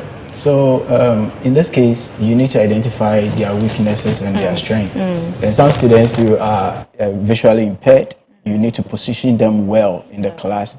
Some of them too are hearing impaired. You need to deal with all of them. It doesn't mean you should just ignore them. So you need to create different activities that will involve them and also arouse the interest of all of them. Not all the students have interest in what you are doing, but when you're able to identify all these things, you put them together, you improvise or introduce an activity that will involve all of them, and automatically you see the interest of the students will just be there, just like that. It comes just like that. And some of them to learn through play. They learn through play. So and they keep asking questions, like their normal game that they play outside. So just be creative, and it really brings them together. Since you are tutors, let me ask you this question about discipline. We've heard in the news lately how indisciplined some students have been, and it has raised concerns as to what our teachers are even doing about it, because it got to a point where teachers were asked not to even use cane to discipline students. What do you think about that? As a tutor in Ghana, I'll come to you as that. But what do you think about that? Actually, with the caning issue, one thing that I have observed is that the more you cane the child becomes used to caning. And after the child being used to the caning, what next? You cane this child, and the child will still be repeating the same mistake. Why? Because the child knows that after all, I'll be caned 6 lashes, so I need to endure all these things. But the best thing I think we need to do as teachers is to create good environment for the child, number one. Because when you create good environments for the child, you can later use the same environment to punish the child. Sometimes if the child loves to play or be part of classroom activities, you just need to punish the child by making the child sit for a while. So while the child sits, the child will feel like, oh, like, say, please, I won't do it again. And okay, later come and join. There are different ways in which we can deal with a child, maybe when it comes to discipline. And then one thing too is we need to help the children through guidance and counseling. In this case, we can also bring out the discipline among them. And we want to encourage parents to also support. Because there are instances, I remember some students were punished, they were fighting, and one of them pulled out a weapon. So the teachers advocated that we should punish them by giving them suspension. Suspension, maybe making them stay away for about 2-3 days. And then the parents reported the case to the director. So automatically, we are supposed to bring the child back. Was the parent in support of what the child did? No, we've even seen situations where a child was disciplined in school, and then the child went home to report to the parents, and the parents came to the school to beat the teacher. So these are instances, then I think government should do something about it. What do you think government should do about this whole situation, this whole indiscipline? I think the parents should be educated. Yes, they need enough education because some of the parents are even supporting their children into bad deeds. Sometimes telling your child that how I get my money, you are supposed to use the same means to get money. So if the father is a mason, which means the child is also supposed to go there and do something like that. So we need to educate parents, sensitize them more on how best they should help teachers. Let's hold it there. Let me come to you, Maya, so that we can briefly talk about your foundations and then we will wrap up. Now, the issue of discipline in the States, how would you say it is like? Just like here, getting the parents involved does help. When I have a student that may have done something that goes against the rules or the way that we do things, my first point of contact is getting in touch with the parents to try to get on the same page, to let them know that we're trying to help them. We need them to do this or do that.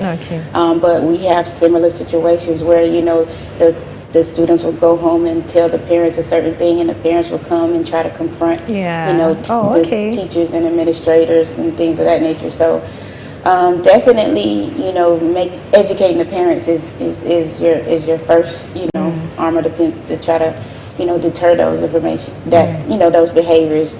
The parents teaching them when they go to school what they should be doing and of that nature. But a lot of times it may not happen.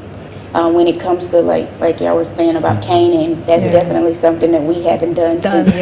What I say the 1900s, early 1900s. You can't cane someone. No, you can't. It's like with teachers, it's a total hands off. You cannot put your hands or anything on anyone's child, or you'll end up losing all of whatever you do. It's very understandable. Now, lastly, if someone is watching us and the person is a teacher and is about to get into a class of different, students from different backgrounds, what advice will you give to him or her briefly? I would just say be flexible, be patient, try your best to get to know who you're working with, basically. Just and so that you can be able to take that information and plan. Always plan. You always plan ahead, Okay, Mr. Jan. Sure. So as she said, you need to plan and also identify the weaknesses and their strength so that you can deal with them easily. So I heard you have a foundation. Can you briefly say something about it so we wrap up? Well, I come to Ghana every year with Center for Transatlantic Leadership and Progressive Studies Foundation, and we're a group of teachers and professionals, and we also have some medical professionals in our group, and we come and we provide professional development sessions for teachers in Ghana. Also, we do health fairs, and we go to the orphanages, and also we feed the hungry. So this year, what are you doing, in particular, specifically? Well, actually, later on today, we're actually going to be at the Street Academy, the orphanage that's attached behind the Art Center, and we're going to be interacting with the students there, and also doing a health fair for the community, doing health screenings, blood pressure, providing pre-checks and making referrals to physicians. And what has been the impact so far? The impact has been wonderful. I mean, we've been coming here since 2019. So every year, everybody is so welcome, and they want us to come back every year after year. And we've been adding more and more schools on to the program every year. It seems like we have more schools to go to in order to interact with those teachers. Are you also part of the foundation? I'm a beneficiary. Beneficiary. I've benefited from them. In what way? Briefly. From 2019. 2019. Yes, that was my first workshop I had with them. That was under Wejak District, and we learned a lot. The differentiated learning, different teaching methodologies were introduced, and then using play-based method in teaching. So it has really helped me. What about your students? Since then, I've been with them. And the students, we had. I think we've been having exchange programs with them. Sometimes on Zoom. Okay. Yes, my students and the students out there. So my students get to know students from different regions. Okay. And, yeah. Thank you very much, Mr. Michael Feijan, a professional teacher, at Kaswa. We also have Maya Harris, mild to moderate disability tutor with the country schools in Augusta, Georgia. Right. Thank you so much for making it on the Koko Digest Morning Show this morning. It was an insightful conversation with you all. We're hoping that we'll be having more of that. Right. So up next is the business segment with Clement Yabankwe, where they get to talk about the implementation of the new levy, the 1 Ghana cedi. So it promises to be an exciting time. It's informative, and so stay with us and get connected with us.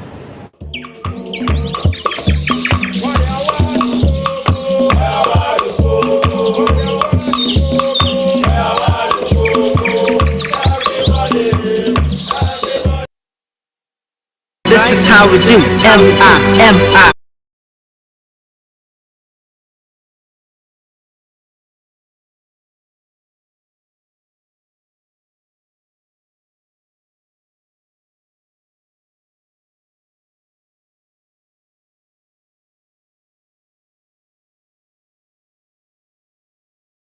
To dive into the heart of entertainment. Let's start where we explore latest trends in the entertainment industry. From viral movies to hottest celebrity stars, we've got you covered. Have questions? We want to hear from you. Your voice matters. Let's vibe together. I got a secret. Do you wanna hear it? You're always on my mind.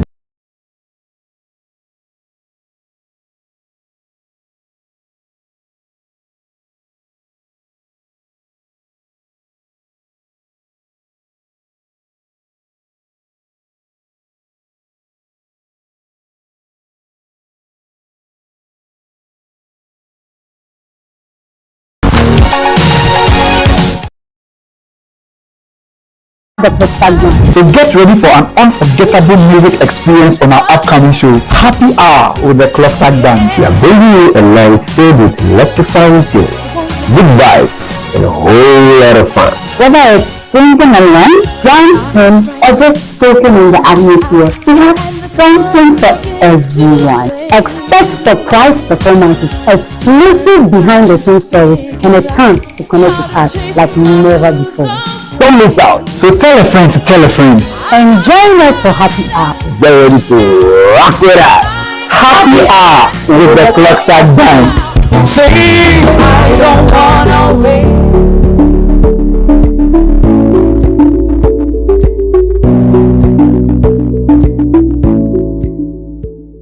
In a world where neutrality in the civil service is paramount, Ghana finds itself at a crossroad. Clocksack says that a certain action should be taken, but government has to act on the basis of law. So we inquired as to what the premise for that demand is. They say if you wish to broadcast or otherwise manifest your political allegiance or run political office, step away from the services.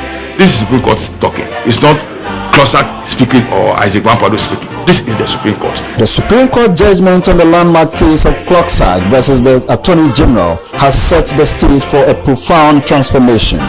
Introducing Resetting the Civil Service. Tune in to be part of this change, because a better civil service means a better Ghana. I find it refreshing always when I remind myself of the profound statement by the eminent civil servant, Lieutenant Anankwa of blessed memory, to the effect that it is the perfection of the civil servant that will move this country forward, and not the politician.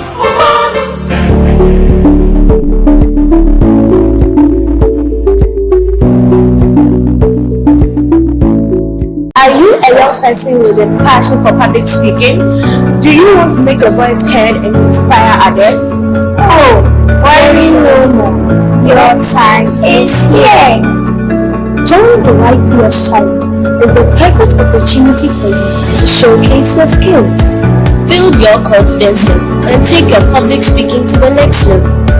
Do through our challenges, you would have the chance to learn from experienced coaches and receive valuable feedback from industrial experts and compete against other young talented speakers. And of course, there are prizes to be won. Our winners receive a cash prize, a trip to an African country to learn more and have the opportunity to speak at a major event. If you are ready on this challenge, let your voice be heard. Sign up now for our Young Public Speaking Challenge. Don't miss this opportunity to develop your public speaking skills, build your confidence, and inspire others. Register now and take the first step toward becoming a confident and effective public speaker. Make your voice heard! As fastly press.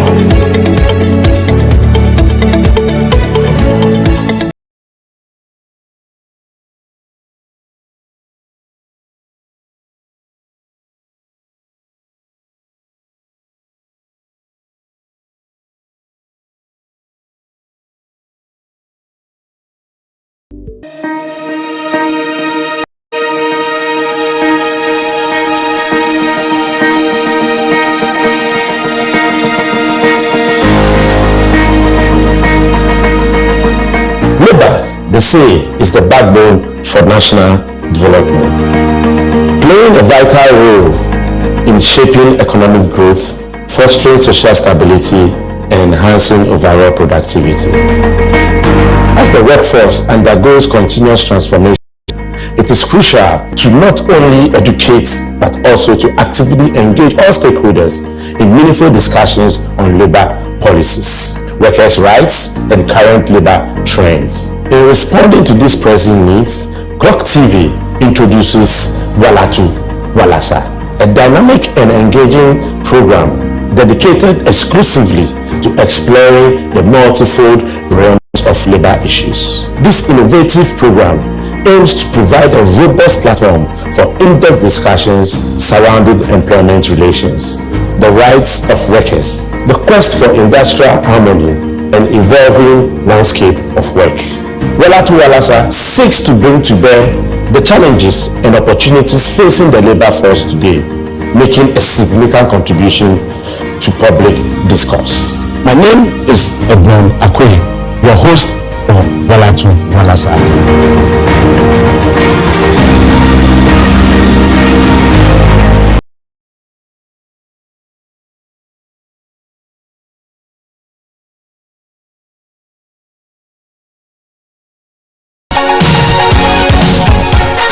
Music lovers, we are the Protagon. So get ready for an unforgettable music experience on our upcoming show, Happy Hour with the Clocksack Band. We are bringing you a night filled with electrifying tunes, good vibes, and a whole lot of fun. Whether it's singing along, dancing, or just soaking in the atmosphere, we have something for everyone. Expect surprise performances, exclusive behind-the-scenes stories, and a chance to connect with us like never before.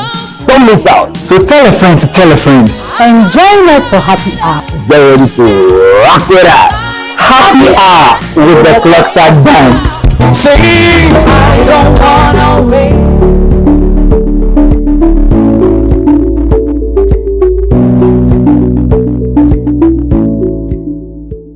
This is how we do. M-I-M-I, Divalish, aka, you know the name? Ghana music has really been has really been doing great stuff.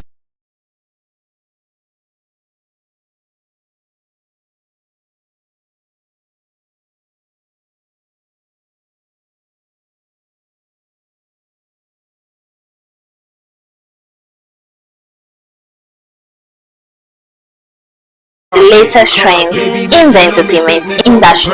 From viral movies to hottest celebrity stars, we've got you covered. Have questions? We want to hear from you. Your voice matters. Let's vibe together. I got a secret. Do you wanna hear it? You're always on my mind.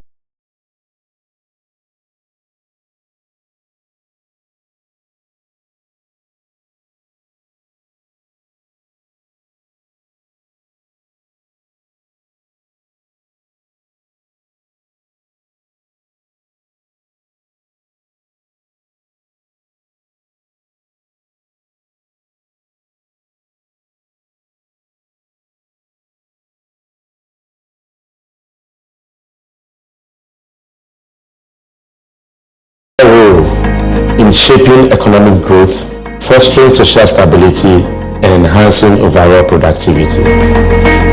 As the workforce undergoes continuous transformation, it is crucial to not only educate but also to actively engage all stakeholders in meaningful discussions on labor policies, workers' rights, and current labor trends. In responding to these pressing needs, Clock TV introduces Walatu Walasa, a dynamic and engaging program dedicated exclusively to exploring the multifold realms of labor issues. This innovative program aims to provide a robust platform for in-depth discussions surrounding employment relations, the rights of workers, the quest for industrial harmony, and evolving landscape of work.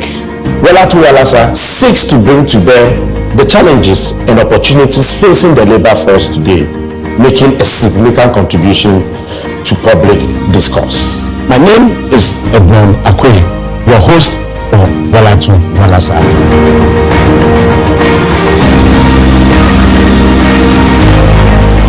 In a world where neutrality in the civil service is paramount, Ghana finds itself at a crossroad.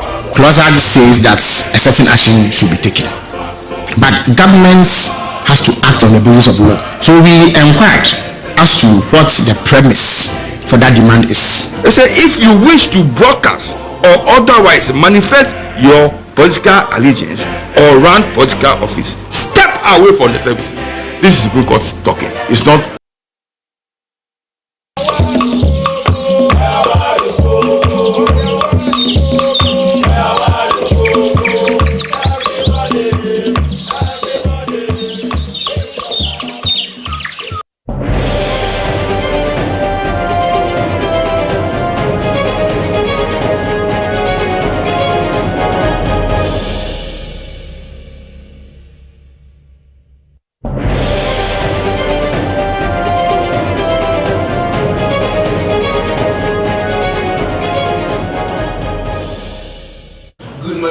The Koko Digest Morning Show. This is a business update segment. We are going to have a very wonderful discussion. I know you've heard about the new, that is the petroleum tax levy. It's not really new because it has been existent, but it's rather an increment by 1 Ghana cedis. There's a lot of concern being raised from the minority in parliament, from GPRTU. A lot of stakeholders are talking about it. So today we're going to have a discussion around this very topic. Is it coming to stay? Is it going to help? Is it going to be the usual tax we used to know, like the e-levy and other taxes that has been existent for so many years? This is why today we're going to have a wonderful discussion with the spokesperson of the Ministry of Energy and Green Transition, and also we'll be joined in by the Public Relations Officer of GPRTU, the person of Alhaji Abbas, who will be calling join us shortly.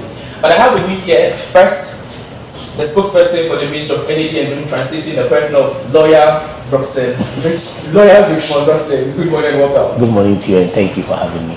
You look so nice. I'm following your So, so lawyer, before we get into the main discussion, there have been a lot of things said, even prior to this and after this very thing.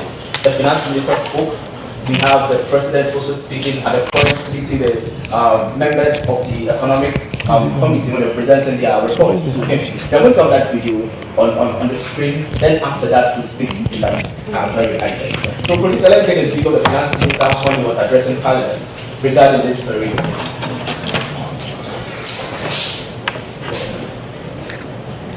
Additional revenue to fund the needs in the power sector. Government is proposing an increase in export price of petrol, diesel and related products. The impact will be absorbed by the gains made from the strong performance of the Ghana cedis. The Speaker, I repeat, the impact will be absorbed by the gains made from the strong performance of the Ghana cedis. And this will mean that consumers will not have to pay extra for the price of petrol and diesel beginning today. Honorable Speaker, our simulations suggest that there will be no increase in the export price of petrol and diesel in the next window beginning today if the levy is imposed. This is because of a strong Ghana cedi. Right, Honorable Speaker, the levy will serve as a dedicated source of of funding to the power sector, and the proceeds will be earmarked for the procurement of essential fuel for power generation. Mr. Speaker, this will ensure that Ghana enjoys stable electricity. The dialogue in the value of our currency to accelerate the solutions.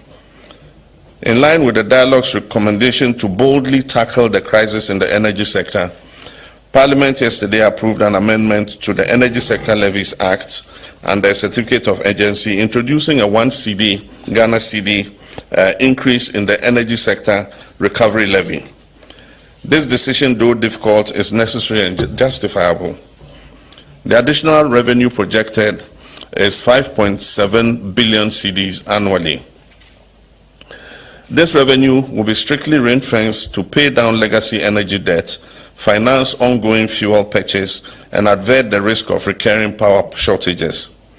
Funds from this levy will not be subject to the hazards of the consolidated fund.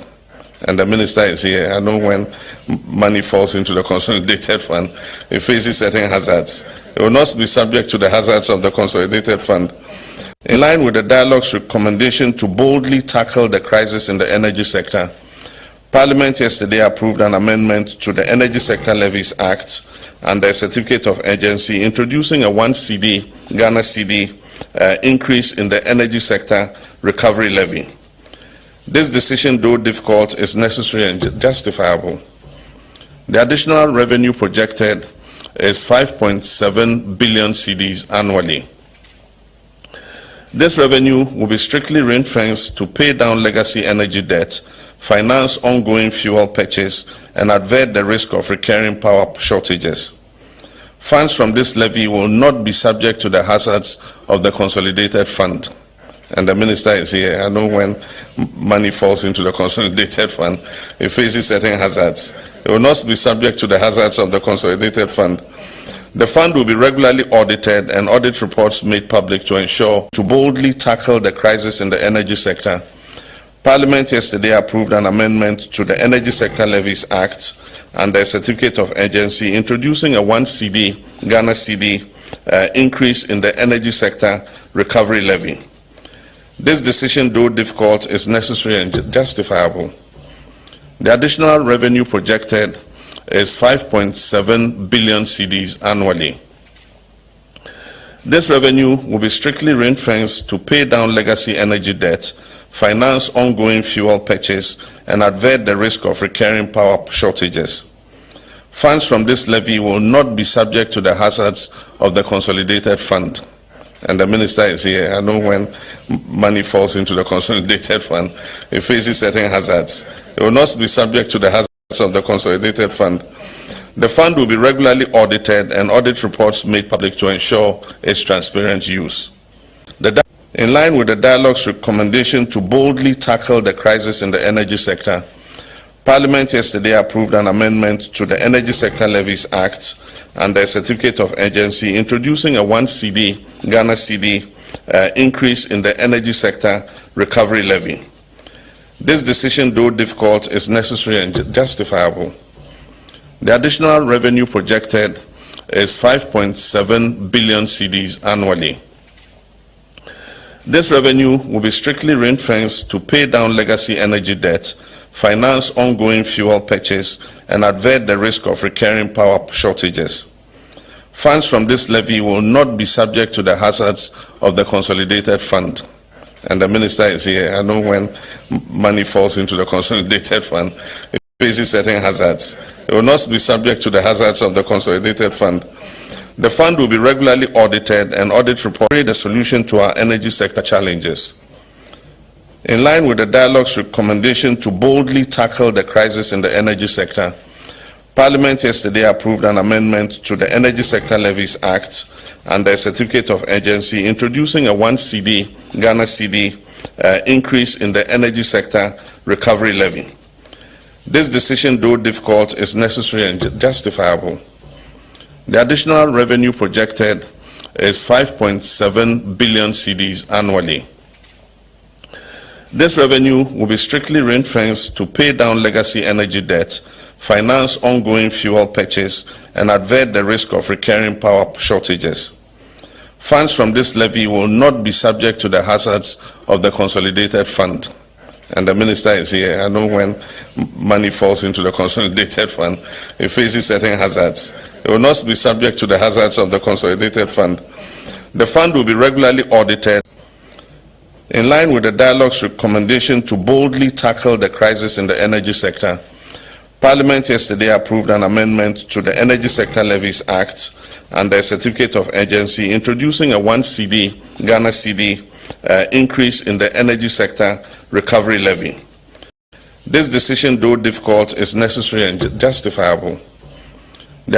Okay, so that's from the President and the Finance Minister on the issue of this e-levy, or sorry, the D-levy as people actually call it, or the doomsday levy. But we are here to get it from the energy, the spokesperson. Is it really a D-levy or it's not a D-levy? So we are going to take a critical look at certain tax elements that actually builds up the price of petrol when you go to the pump. And this first item is the energy debt recovery levy. This is already part of it. We have the road fund levy. It's also part. We have the energy fund levy, the price stabilization levy and recovery levy. We have that of the sanitation and pollution levy, the energy sector recovery levy. All these items are already charged on the cost of petroleum products. So when you go to the pump and you are paying for, let's say, 10 Ghana cedis per liter or 12 Ghana cedis per liter, all these tax elements are already inclusive. The seventh one is a special petroleum tax. We have the primary distribution margin. We have the boost margin. We have the fuel making margin or marking margin. We have the marketers margin. We have the dealers or the retailers and operators margin. All these elements build up the price of our petroleum products in the market. So let's quickly get to know, when these items are all inclusive, what is going to be the new rate. So as we speak, if this item are inclusive or is being implemented by Monday, as DRA has actually informed the general public, initially the old rate for petrol is 95 pesos, and the new rate now, or the new one, is going to be 1 cedi. So it's going to have a total of 1 cedi 95 pesos in terms of the energy sector levy. In terms of the energy sector levy, this is what we are going to have for petrol. For diesel, it was 93 Ghana pesos. Now we are going to have 1 Ghana cedis 93 pesos. In terms of fuel oil, it was 0.4 pesos. Now you are going to have additional of what, 20 pesos, which is going to be 24 pesos. Marine gas oil was 0.03 pesos. Now you're going to have 23 pesos. That is addition of 20 pesos. LPG stands still. This is the only item in the petroleum industry which was not affected by the energy sector levy. Let's get to know the total sector debt. Total sector debt. Total sector. So first let me take you to the factors that really affect pricing of commodity. As you can see on the screen, we have the global oil prices. That is first thing that we don't have control over. That is what we should all understand. We don't have control over the global oil prices. Currently, they made understand that the price is reducing. But the question is, what happens if prices shoot up? We also have we have the exchange rate currently, of which the finance ministry is making a great point that because the cedi is appreciating, then this levy is in a good time. People are asking the question, what happens if cedi starts depreciating? We have the taxes and levies, we have control over it. We have the distribution on margins. This is also another thing that we need to look at. We are quickly going to have a look at the total debts in the sector, that is the energy sector. What is the total debt? As we speak, it is 3.1 billion. 3.1 billion United States dollars. That is the total sector debt. So the question is, how are we going to solve this issue? Is this issue really a crisis? Is it really urgent? If it is, how are you going to solve this issue? If the implementation of this new levy or this incremental levy is not going to be effective, then how are you going to solve this issue? This is the headache of the country currently. Let's get to know the amount of money needed. So the amount of money needed, as you can see on the screen. So we have required to restore guarantees. We need 632 million United States dollars. Needed to clean up total sector indebtedness, we need 3.7 billion United States dollars. When it comes to projected fuel procurement cost for 2025, we need an amount of 1.2 billion United States dollars. So the question is, where are we going to get all this money from? That's a big question. And that is what the government keep on asking himself, where are we going to get this money from? Doing this with me, as I said earlier, is the spokesperson of the Ministry of Energy and Green Transition, and we have the Public Relations Officer of GPRTU here. They are going to help us. GPRTU initially made us understand that they were not going to actually agree to the implementation, but yesterday they came out with a new news. Now we are going to ask them that this is the issue we have. How are we going to solve it as a country? Is it a nationwide crisis, or is just a crisis for a particular sector? I'm going to join my guests shortly, and we are going to move into deeper discussion. And the producer is going to get on the screen, actually enlarge the sector depth for you on the screen as I join my guests for further discussion. So, as I said earlier, the total sector depth is around 3.1 billion United States dollars, and I'm going to join my guest on and we are going to have further discussion on this very item. It's going to be very interesting because they are all set to speak to this very matter. Alhaji Abbas, good morning. Morning, my brother. How are you? Alhaji, you are doing so wonderful yourself. I'm fine. Since last week, we know you've been so busy, up and down.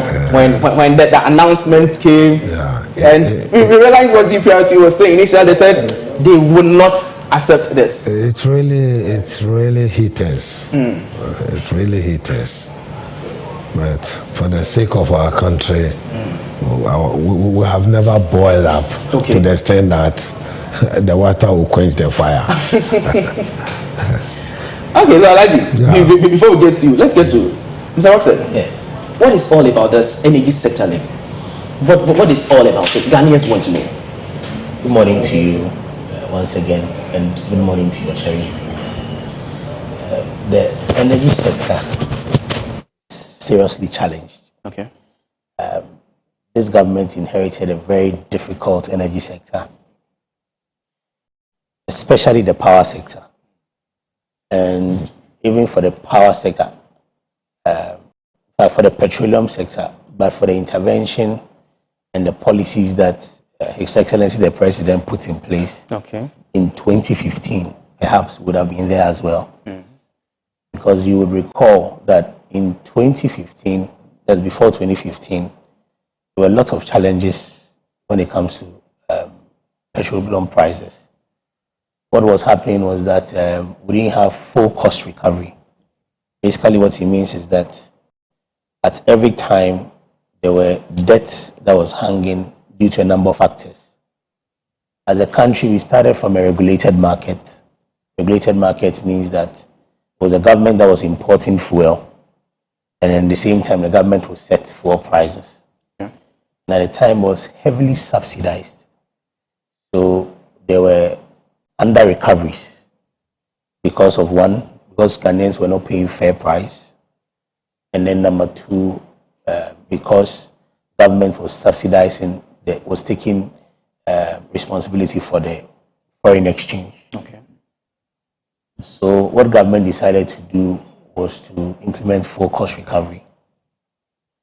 Government in July 2015 took a bold step to implement the deregulation of price. And that is what has led to the robust petroleum sector we see today. Nobody can recall the last time we had fuel shortages in this country. And nobody can recall the last time BDCs chased government for under recoveries, because this time it's full cost recovery. In the power sector, that is not what is happening. If we look at the electricity tariff structure, ordinarily the cost of production must be included in the electricity tariff structure. It's like you being a business person. Let's assume you're a driver.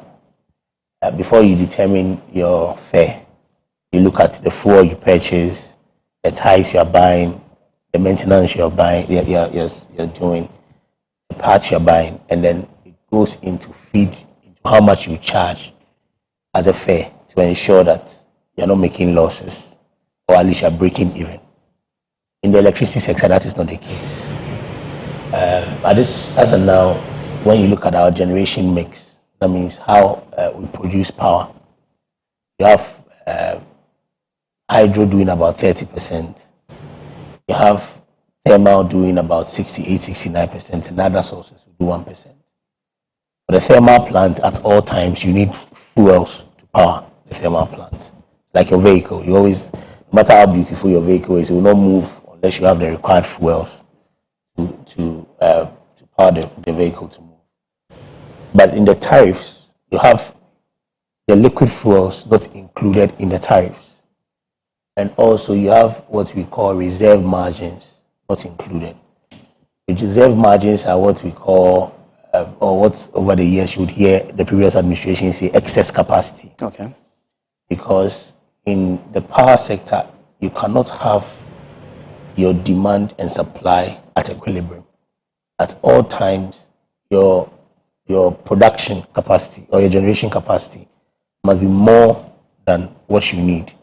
So that in the event you have an emergency or there's a damage to any of your plants, you will not fall into load shedding, as we've seen. And that excess capacity must be catered for, must be paid for. Because even though you are not using it, you have to pay for it because it serves as your buffer in the event that you have difficulties. So those two critical components are not included in the price build-up. Over the period, it has been the responsibility of government to shoulder that burden. And like you rightly mentioned, this year it is estimated that government will spend $1.2 billion to procure liquid fuels. The liquid fuels will be light crude oil or heavy fuel oil or this DMDS, so that's what ordinarily we call diesel. DFO, sorry, we call diesel. And if you do the mathematics using the current exchange rate, which is even favorable, we are estimated to spend 12.6 billion Ghana cedis on liquid fuels alone.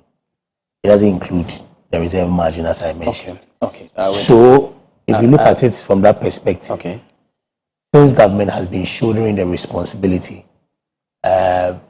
this year, if you look at the dynamics when it comes to fuel pricing and the exchange rate, because the exchange rate has moved from 17 to about 10, it has had an impact on the fuel prices.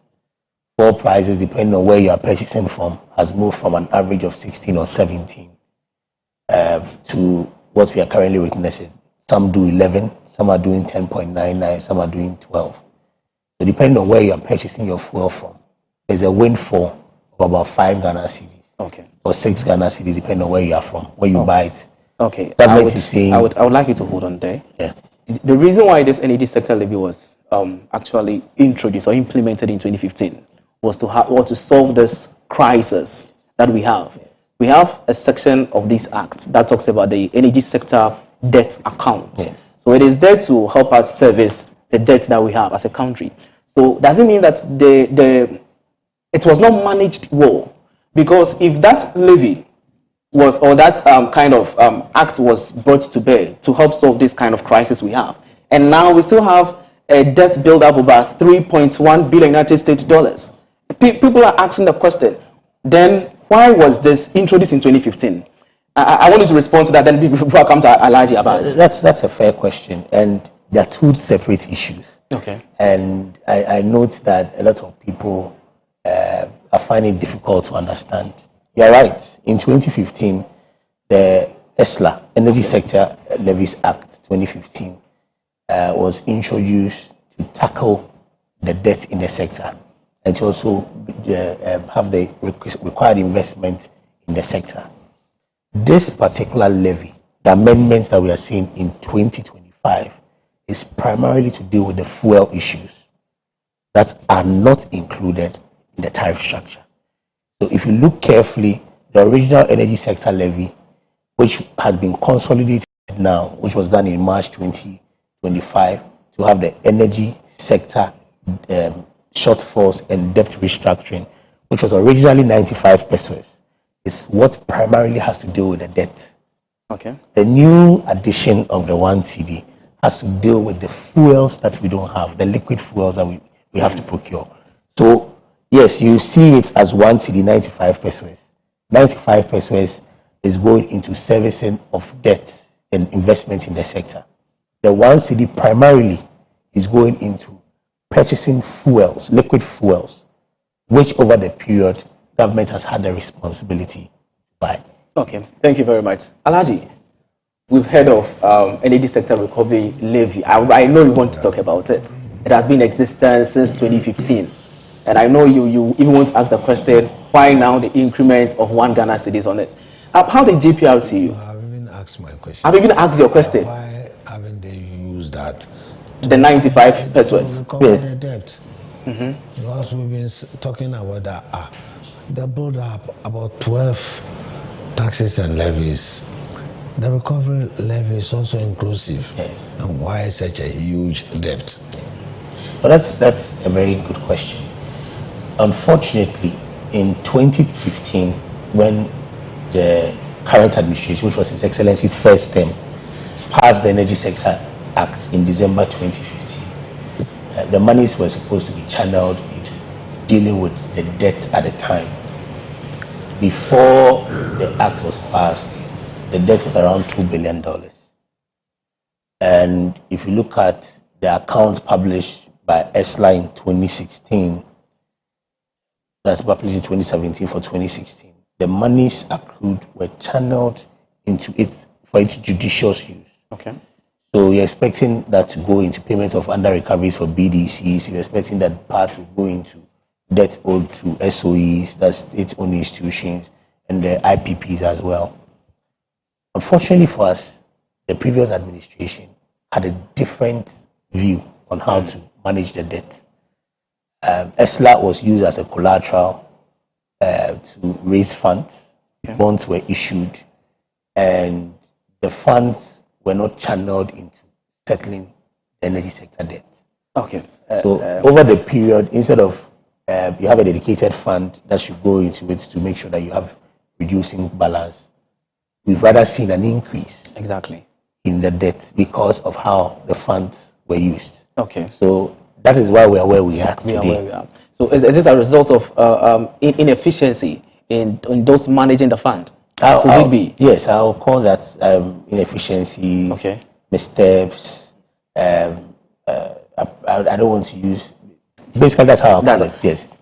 Alhaji, how did GPRT accept this? On the first day of hearing about the increment of 1 cedi on petroleum prices? Honestly, we were surprised and shocked and affected deeply by that pronouncement. You see, we faithfully came up with 15% reduction on lorry fares. We wouldn't have gone deep as 15% if they revealed this on their sleeves to us when we met and negotiate on this fare reduction. We use fuel as one of our major components to run transport. So we value fuel a lot. Each time fuel price are being reduced, they normally reduce 20 pesos, 30 pesos, and we cherish it a lot because we calculate that goes directly to the professional driver. It doesn't go to most of the people doesn't own the vehicle they drive. It doesn't go to the car owner, it is the driver. And each time fuel prices are being increased, it is the driver also who suffered. So we really felt 1 cedi on a liter is a lot of money. You calculate, let's take it for instance, that you use 10 gallons a day. And with this 15% reduction, which we have all applied, I will even hold my brother later, I'll come there. You see, thinking about this 15% reduction, then we based the reduction also on the government promises that he has fulfilled. He promised at least when he get a nod, he will reduce fuel prices. True to his words, he has really done that. As at the time we were reducing the lorry fares, they've gone down by 18%. So we use that and put risk involved. We use the fuel reduction by 18%. We factor in some risk. You know, the spare parts came up and announced that they should be given some short time to assemble themselves and repackage themselves and see to reducing some of the spare parts. We had that belief that yes, since they've come out and say it will be workable. And we look at the way the dollar is declining. We also consider lubricants. That yes, normally foreign currency is being used to purchase these lubricants, and the way the dollar is declining, automatically the prices of lubricants will also drop. So we took this risk and peg our reduction at the 15%. Lo and behold, the next day, here we are attacked by this 1 cedi on a liter. Were you attacked? I would say because the profession in which we are, you know, we are the major player on those who buys fuel. That is what we used to do business with. So we're deeply attacked. Looking at our calculation that we made on it, on the 1 cedi, which we felt even nobody would want to sleep in darkness, it would have also helped in case they engage us. We would have also bring our ideas, maybe do this, do that, or let's settle at this place, and we'll all move Mother Ghana forward. Okay. But here we are. If I say we are attacked, we are not consulted, and they just impose it on us, which we haven't embraced it faithfully. And like I was saying, if you look at this 1 cedi on a liter, meaning a gallon, a professional driver, I don't know, the private cars, some of you people, I don't know where you get your resources from, but we have to work hard and get our monies for the next day's job. A gallon meaning you are going to pay for cedis 50 pesos. Imagine you use roughly 10 gallons. I won't even go further. I will use 10 gallons. And this 4 cedis, 50 pesos times 10 gallons that you use a day, 45 cedis, times 26 working days in the month. You see, it's getting there. It's around 1,000 something. Exactly. And the drivers, we are not in the single spine salary. You can imagine. I think you have a lot of things. So we feel it a lot. Okay.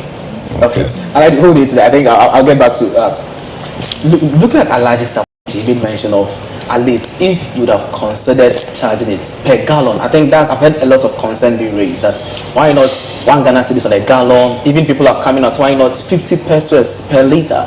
So the question is, why 1 Ghana cedis? On a liter. On a liter. So why 1 Ghana cedis on a liter, not per gallon or 50 pesos? There are lots of engagements happening. Okay. Lots of stakeholder consultations happening. And a lot of simulations and a lot of analysis taking into consideration where we are as a country when it comes to our fiscal policy, taking into consideration the requirements for the fuels and the reserve margin, taking into consideration the debt. In fact, as a whole, looking at where the country finds itself in terms of the energy sector. If you have a sector that is indebted to the IPPs by $1.75 billion, not cedis, dollars. If, like you mentioned earlier, which your data is right, if you look at guarantees of about $700 million that have been eroded as a result of obligations that we have failed to honor as a country. And if you look at the debt, which stands about 80 billion cedis, which has now been reduced as a result of the gains made by the exchange rate. Okay. We a country, and then you go to IMF, and they are looking for a facility of 3 billion, and then you owe generational cost-related debt alone 3.1 billion, then you know you're in trouble. Because if IMF gives you all the money, you still cannot service your debt in the energy sector. That's how bad the issue is. So the simulations were done, analysis were done, and as I mentioned earlier, one critical component that the government took into consideration was the drop in the exchange rate, the improvement in the exchange rate from 17 Ghana cedis to 10, and the drop in fuel prices from around 17 Ghana cedis, either 11, 10, or 12, depending on where you purchase it. So that is what went into the determination. In fact, when we had the engagement, there were people who felt that the 1 cedi was okay. The people who felt the 1 cedi was a lot, starts with 50%. And there are people who felt that looking at the problems you have and what you have to deal with, you should even do 2 cedis. Because when you look at needing 12.6 billion and you have an estimate of about 5.7 billion from this, it means you still have a deficit of about 7 billion. Exactly. That the government must find money. So people felt that if you want to confront the challenge, why not do full cost recovery so that you have the money that you need at least for the fuel, since you're not passing on. The government was confronted with 2 options. 2 options. Either to find an innovative way or pass on the cost of the liquid fuels to the consumer by To the adding ordinary it, Ghanaian. Yes, by adding it to the electricity tariff, because that is what it's supposed to be. I think we will get there. We want to just go for a short commercial break, and when we get back, we will dive more into this very discussion. We are streaming live on Facebook and also on YouTube. Just keep your comments coming on the number displayed on your screen. All your questions going to be answered here because of the GPR2 PRO and also the spokesperson of the Ministry of Energy and Green Transition here with us. Keep your questions coming. Stay tuned, and we will be right back.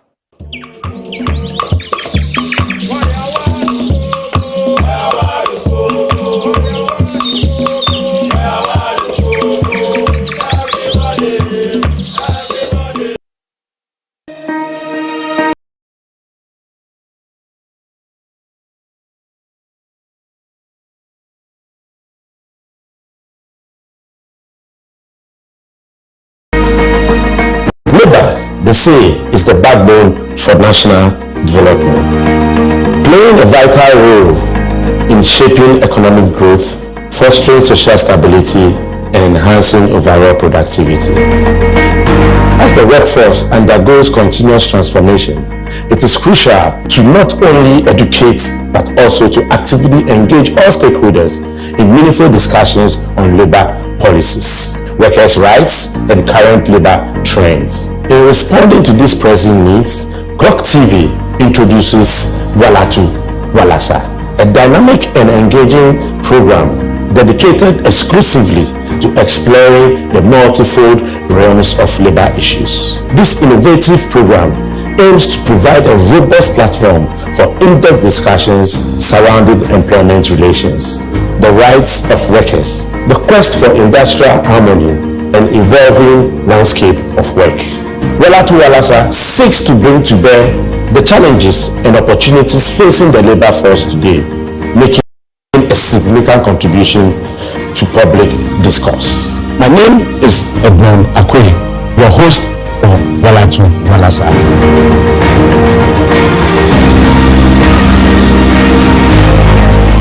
This is how we do M-I-M-I, Devilish.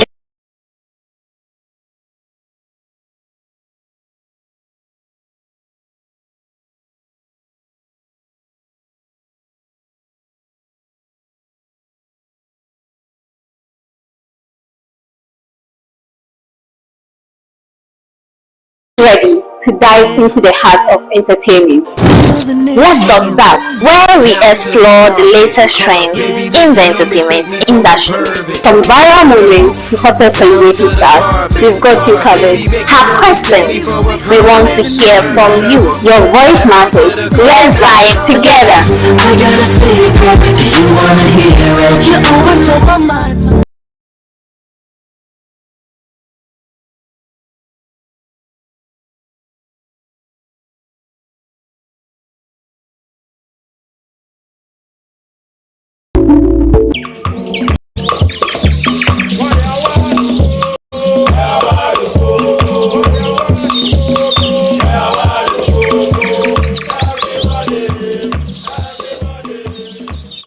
You are welcome back to the discussion, that is the needy sector levy. The question is, one Ghana cedi, is it here to help or hardship? That's the discussion we are having today. And let's get back to conversation with Alhaji. Alhaji, we got a notice that you're supposed to embark on strike today. But yesterday, surprisingly, GPRTU came out with a statement that they are suspending the strike action. The question is, why?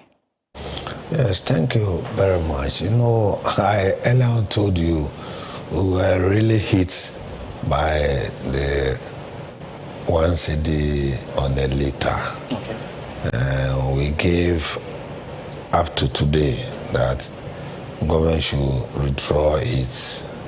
Our doors are open. They can engage us, and to be honest with you, we were not consulted for us also to bring our view. As I said earlier on, yesterday, government engages, start engaging us.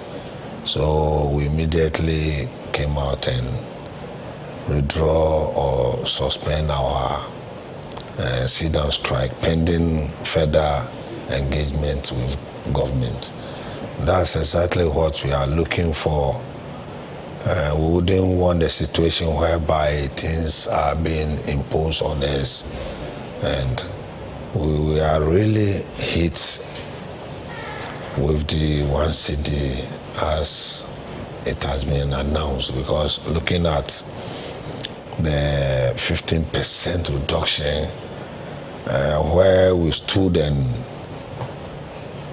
came up with the 15%, and just immediately after that, we are going to be paying cedi on a liter, not even on a gallon, not even less, with some pesos, but 1 cedi we really feel it will be too much for us. Yes. So, Alhaji, if this is implemented, as GRA has communicated to us, that implementation will start from next week, Monday, that's 16th. It is being implemented as 1 Ghana cedis. Are we going to see price adjustment in terms of transportation costs? Is it likely to happen?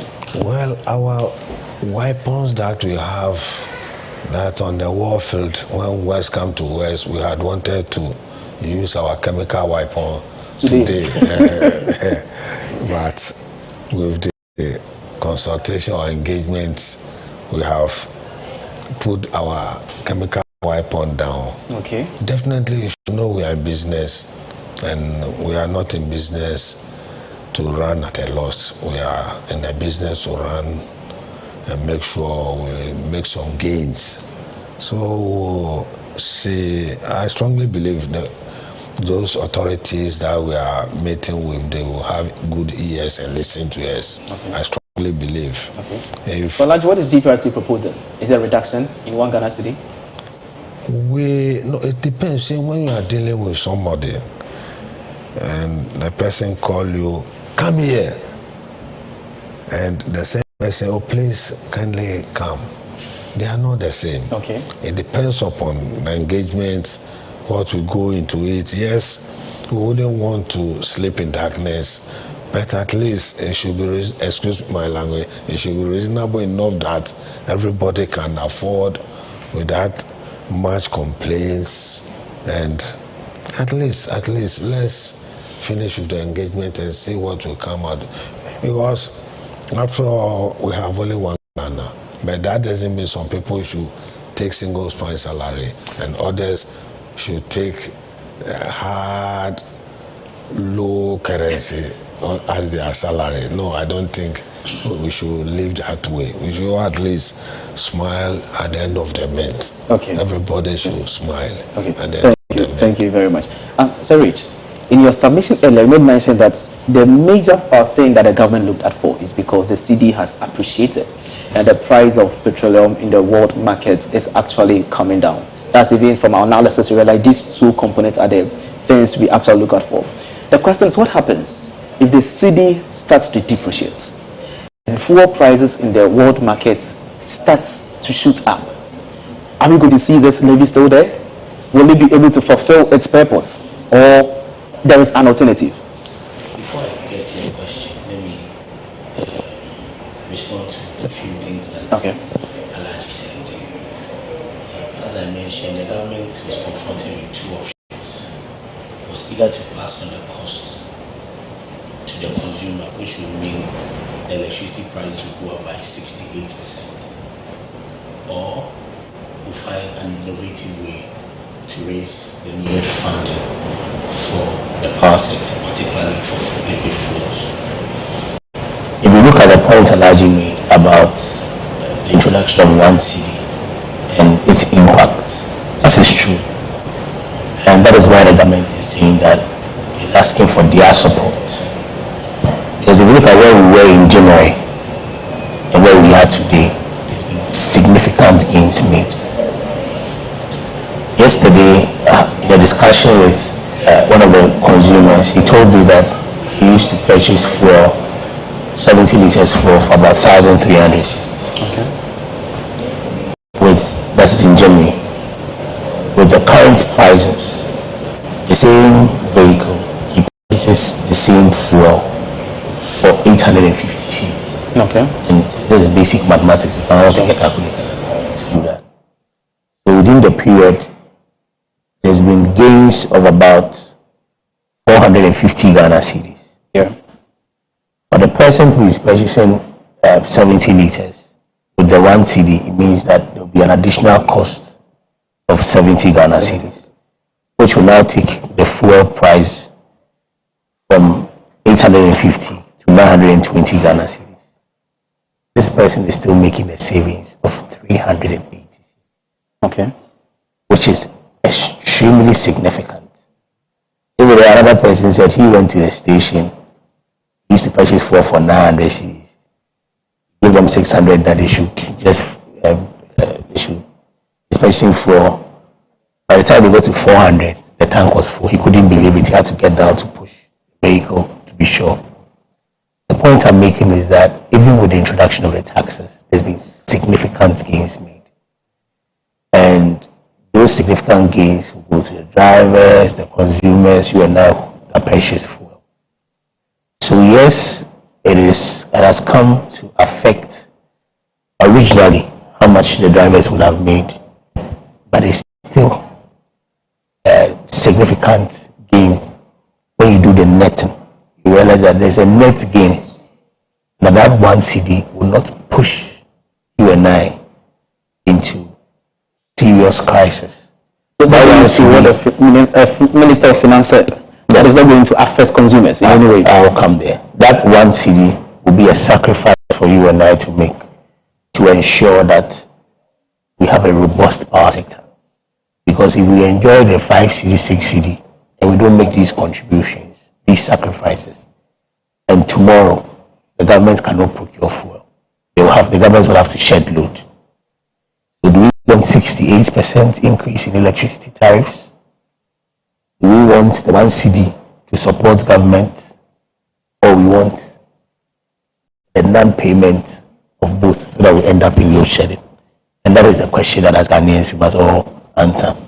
On the point that the finance minister made, that fuel prices were going to go up, if you listened carefully, what he said was that the simulation and analysis done shows that if the levy was implemented in that pricing window, prices were not going to go up, and that is the fact. If it was implemented in this pricing window, there was no way consumers would have paid more, because of the gains made by the cedi and the fact that prices were expected to drop further. So it was going to be like a balance with the new introduction, the additional 1 cedi, and then what the prices would have been, which meant that the prices were going to be the same. In the next pricing window, so far, the data shows the period hasn't ended. So these are just projections, because you'll be able to tell for sure on the 15th. So far, today is 10th. Yeah. And you still have 5 days more. On the international market, anything can happen. At least on the part that we have to play, the government has managed the exchange rates very well. A lot of people keep saying, what if it goes up? Well, it's strange we are not positive about our own exchange rate. But the government has done a fantastic job looking at moving from 17 to 10, which is almost 40% nominal figures when you look at it. So the next pricing window, if you look at the data so far, the data suggests that prices may remain unchanged. Even if it go up, which we don't foresee it going up, very, very, very marginal. Okay. Marginal, we're talking about maybe 10, 20%. Okay. That's what we're talking about. But all things being equal, prices are supposed to remain stable. So, yes, Alhaji, the government shares in your concern. All of us buy fuel. People talk about fuel coupons for appointees, and I don't use any fuel coupon. My minister purchases his fuel himself. I am aware of that. Okay. So we are all feeling the impact. All of us are sacrificing. But if we don't do that, at the end of the day, we may find ourselves at a place where we don't want to. It will not be pleasant. I think I still want to ask this question. Yeah. The basis for this introduction, if you should listen to Finance Minister clearly, is because of the cedi appreciation and the prices of fuel dropping the world market. So what people are asking is, what happens if cedi starts depreciating? What happens if prices of fuel in the world market goes up? Is this levy still going to be there, or there's going to be alternative? Yes, it's happened before under the president. Okay. When he was president between 2013 to 2017. At the time, there was a tax called Special Petroleum Tax. At the time, it was ad valorem. Ad valorem means it was a percentage of what the price of fuel were. Okay. And times where prices went above the roof, where the government felt that this was too high, the government reviewed it and either suspended it or held on to it. We see that with the application of price stabilization levy sometimes, that where prices are going up, the government will suspend the implementation of this for a while. Yeah. The president, who has ensured a review of fuel prices from 16, 17 to 10, 11, 12, and who has worked so hard to ensure the exchange rate drops, and who has also repealed taxes, is not so fixated about taxing the people of Ghana. That is not what the president's interest is. That is not what the Minister of Energy and Green Transition's interest is. It's about salvaging the sector. So it's not that the president is bent on taking the people's money at all times. That's why the president said that this is a necessary but difficult decision. Yes. So this is prices, there will be consistent review. Okay. That when prices are going up, okay, I don't think the government will take a second look at it. Okay. And if there should be a review, the review can be if the rates, the levy should come down, the levy should be suspended by whatever margins. The government will take that decision. Thank you so much. Alhaji, we've heard from him that if cedi should start depreciating and prices of fuel in the world market starts to go high, government is likely to have a review on this very situation. But from where you sit, we are faced with a very difficult situation, energy sector crisis. It's either we face as Ghanaians to enjoy or to have what you call the doomsaw, or to face this issue once and for all. Here's the case of the implementation of One Ghana cedis, as a lot of concern has been raised. Alhaji, do you think there's another alternative, or in your own opinion, is there any other alternative we could solve this situation aside implementing this One Ghana cedi increment in the petroleum levy? We heard him frightening me that if nothing is being done, maybe we have to pay for by putting it. Yes, on the tariff, 68%. You see, it's just frightening. I should be already. We are paying high tariffs on electricity as we speak. That's why the president said that. Well, you see, the quantity is on the higher side. Okay. We must be honest to ourselves. There is a debt. We are not going to recover all this debt overnight, one day. You see, it should be in at least, if not for anything, they should have a second look at the one city. It's too much. Okay.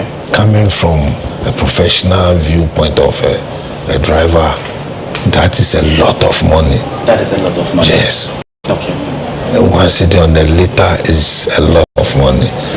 They should at least have a second look at it.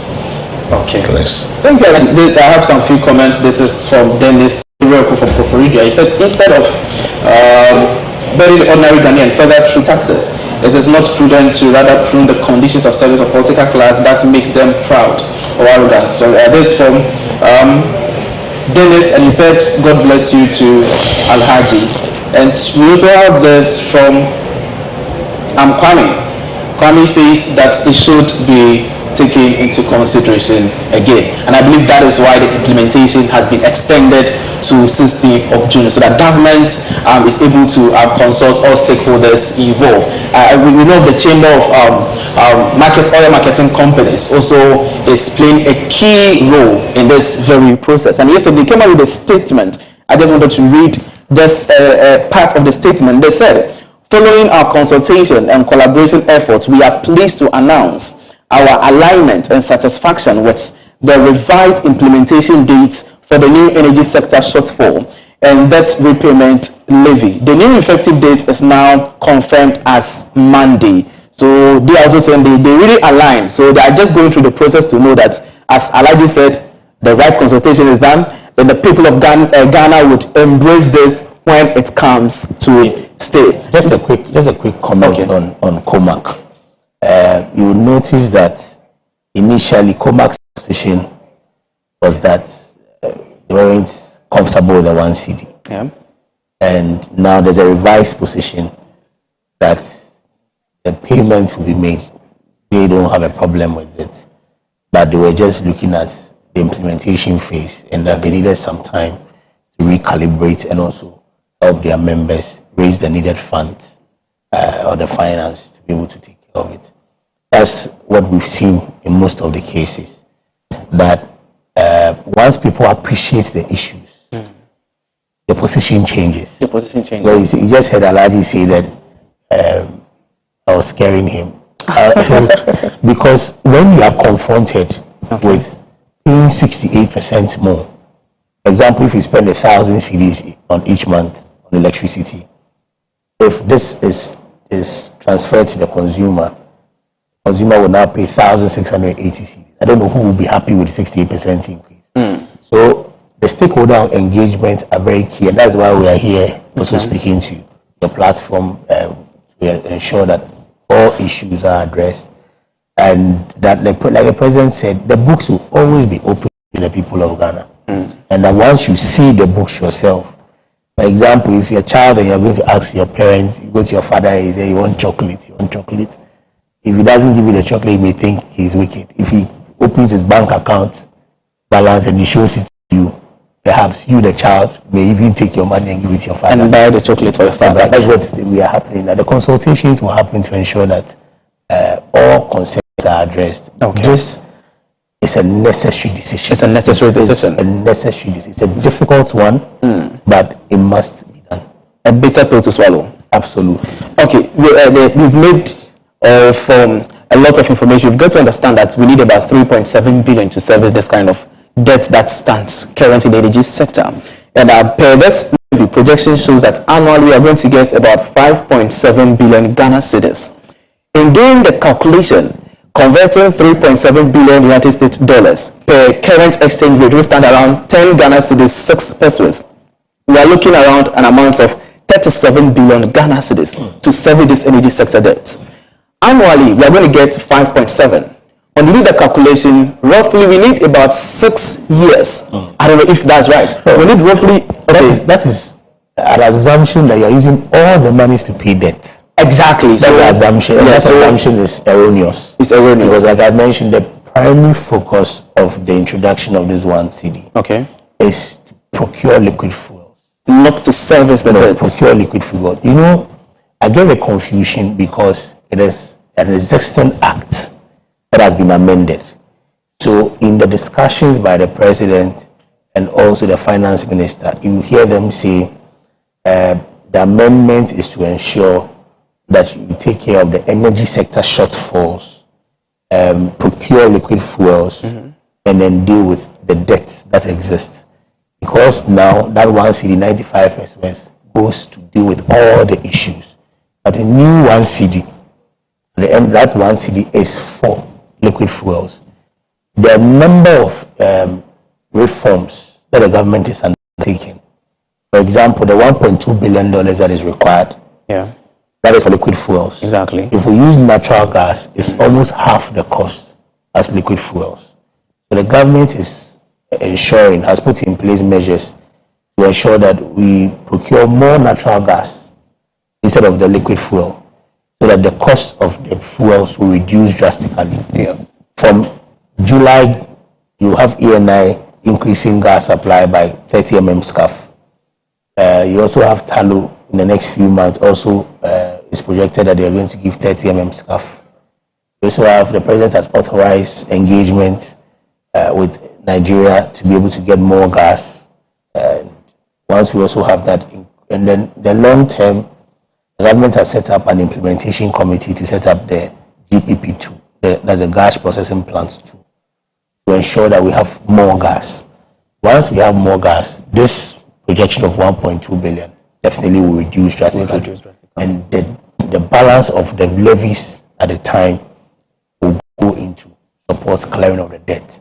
His Excellency the President has said that he has given himself December 2026 to ensure that the energy sector has a clean bill of health. All the debt there has been cleared, to ensure that moving forward, we have a very robust energy sector. Because you cannot have 24-hour economy if you don't have a robust power sector. You cannot industrialize. Yes. Has this levy come to stay? No. It has not come to stay. The goal is not, and that's why this time you notice that there was no sunset clause. Sunset clause basically means that when the government intends to repeal, or how long the levy is going to be on our books. Original ESLA in 2015 had a sunset clause of 5 years, and you had a government come in and then issue bonds which go way beyond the time. What's the focus of government is to tackle all the challenges in the energy sector simultaneously. And I just gave you what the government is doing about the fuels, which will affect the cost. When it comes to ECG and NETCO, there's no way any institution will have an aggregate technical and commercial loss of about 40%. It doesn't make any sense. If any business makes a loss of 40% each year, there's no way it will survive. So the government has also put in place measures to ensure more efficiency. In recent times, the government has also injected, has directed ECE to inject about 200 transformers to ensure that the losses that we make, the commercial losses through transmission and distribution losses, are reduced drastically. The government has also introduced, the cabinet has passed the PSP, private sector participation, to help ECG with billing and collection, because it's one major challenge that ECG has. That the electricity that it sells, they're unable to even collect the money. And most importantly, the president has directed that all MDAs should pay for electricity use. All these reforms will go into making sure that you have a cleaner energy sector, and that you deal with the debt, you deal with the efficiencies, so that moving forward we don't have some of these challenges that we have. Issues. I'm going back to Alhaji, but I have a few comments here. This is from Kwame Peters. I'm watching you live from Takrady. This is Patience Ikuya Thompson. He said, I'm watching you live from Dodowa. HM Joe says that, is there a forecast for this doomsday levy, as people call it? I'll get to you on that. Alhaji, I think you've got a lot from Richmond Roxon, and he has given a lot to this very levy. How do you welcome all this after hearing this today? Well, I will still have to plead. Let's meet the authorities finally. There are certain things, when you say it, there is a way others read meanings into it. So I will reserve that, this particular one, for all of us, the leadership meeting government officials, and the final decision will definitely come up with it. He has tried to convince me, but I'm not. I have this message from one of the drivers. He said, we want to know, what would you like to tell the drivers? Because initially when this day came out, there were lots of concern, and now DPS has taken a stand that they should hold on. They're engaging government more. So what would you tell the drivers? They should stay up with them. They should give us, after Friday, when we meet officials, that will be our final engagement. We'll definitely come up with something. And if I say something now to be my personal decision, I most oftenly speak to decisions taken, and I would like to stick to that. What was it? Earlier, you made mention of the fact of inefficiency in the previous, let's say, the administrator of the fund. What is this current government or the energy ministry set to do? Are they going to hold people accountable? Because we know this levy was there for a particular purpose. So why should the purpose be diverted to a different thing? That is the question people are asking, that how sure are we that if this one Ghana cedi petroleum levy is being implemented, it will not also be diverted to another purpose? There's no better assurance than the words of the president. Okay. The president stated categorically that, number one, this levy will not be a victim of the consolidated fund. Exactly. And he repeated that because over the years, when funds get into the consolidated fund, the finance minister determines how to use it. The president served that warning at the engagement. Number two, the president went a step further to say that the levies collected must be disclosed and the accounts audited, published, for the people of Ghana to see what the funds are being used for. That is transparency. If the funds are not being used for its intended purpose, once the publication is made, you will see it. Okay. So, like I mentioned, there's no better assurance than what the president has. And the president has a track record. This is not the first time. In 2016, we didn't have the issues we had with ESLA. Okay. The funds were channeled sectors that the Act mentioned. We didn't have the funds going into payment of pension funds and like what we've seen in the previous past. So that is the assurance of the president. And if you look at how the Act was even amended through a certificate of urgency, it should tell you that these monies are needed. So there's no way even the Minister for Energy and Green Transitions will sit aloof for the Finance Minister to divest the funds into other areas. If these funds are not disbursed and given to the Energy Ministry, the power sector may be in crisis. So you have the assurance of the President, you have the assurances of the Minister of Energy and Green Transitions, and government, that this fund will not be business as usual.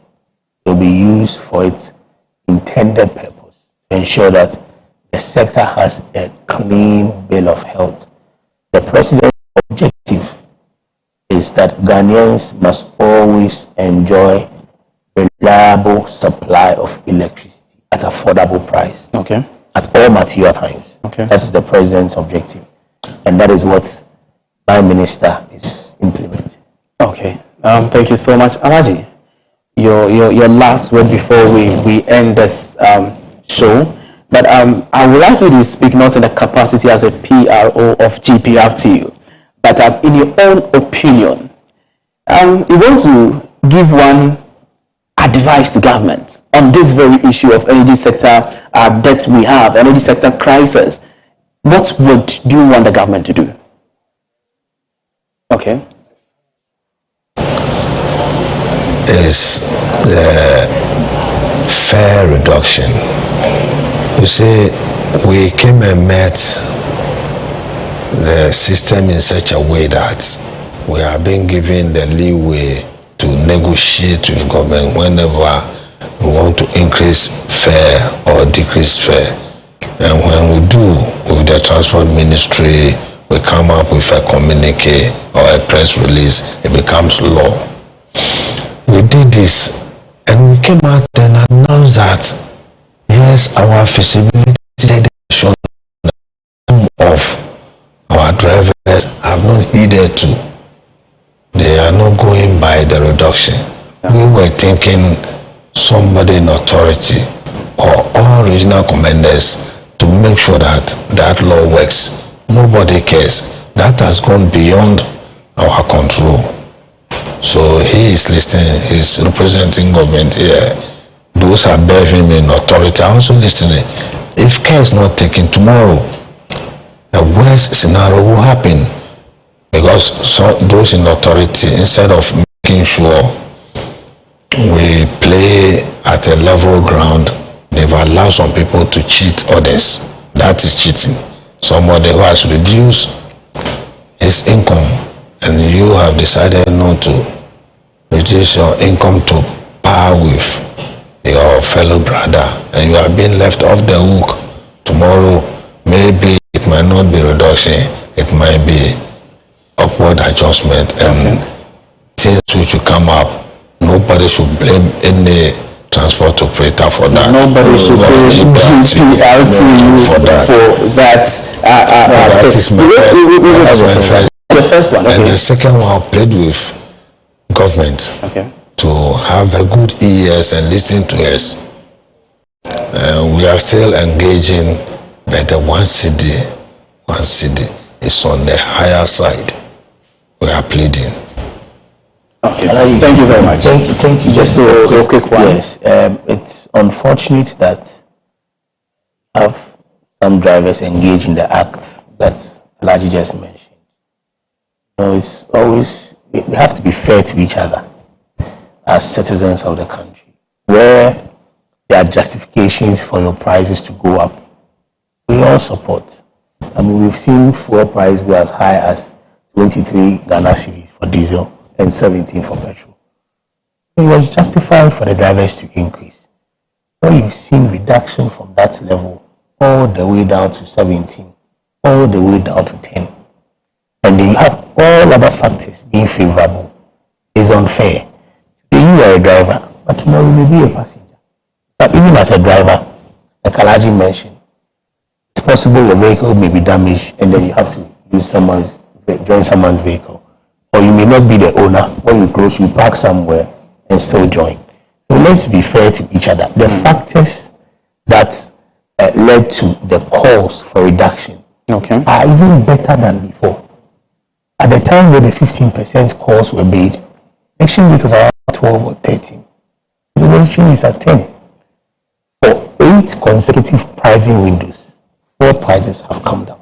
8 times. And that's a good news. 8 times. So let's be fair to each other, and then so that when you have justification to increase, and it's not just the drivers, it's across board. Go to the various shops and markets. They're not reducing. But let the price go up to the end. You know what they will tell you? Oh, but that's an old stock.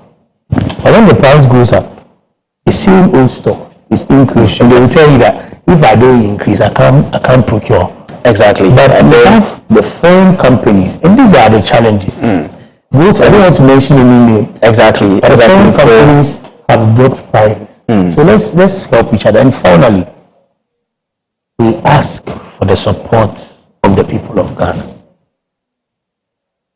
Deal with the power sector issues. The government is not too pleased to take this decision, but it has become a necessity that must be done. Okay. So we know it's difficult. We know people would want to enjoy the win, all the windfall, but please, one CD support out of the 5 CD would help all of us. We are all in this together. Okay. And you asked a very important question when we started the show. How do we pay for all this and still run the sector? We have to take the support of Ghanaians and government. Okay. Okay, thank you so much. So we are all in this together. It needs to take the support of Ghanaians and government. We've heard from the GPRTU. We'll be engaging them more, especially on Thursday on this very show, because they said we are giving government up to Friday. We know their next action, because the implementation is going to be on 16th. We'll be having more discussion around this very topic before its implementation on 16th of June. So keep on watching Clock TV and keep on enjoying Koko Digest Morning Show. Thank you so much, Alhaji Abbas, for coming, and thank you so much, Roxanne Richmond, the spokesperson of Ministry of Energy and Green Transition. We are so glad having you, and thank you so much, viewers, for staying with us. It has been a very wonderful discussion. I have been your host, Clement Yaban. Don't go anywhere. Stay with Clock TV and enjoy our amazing content. Have a very wonderful day.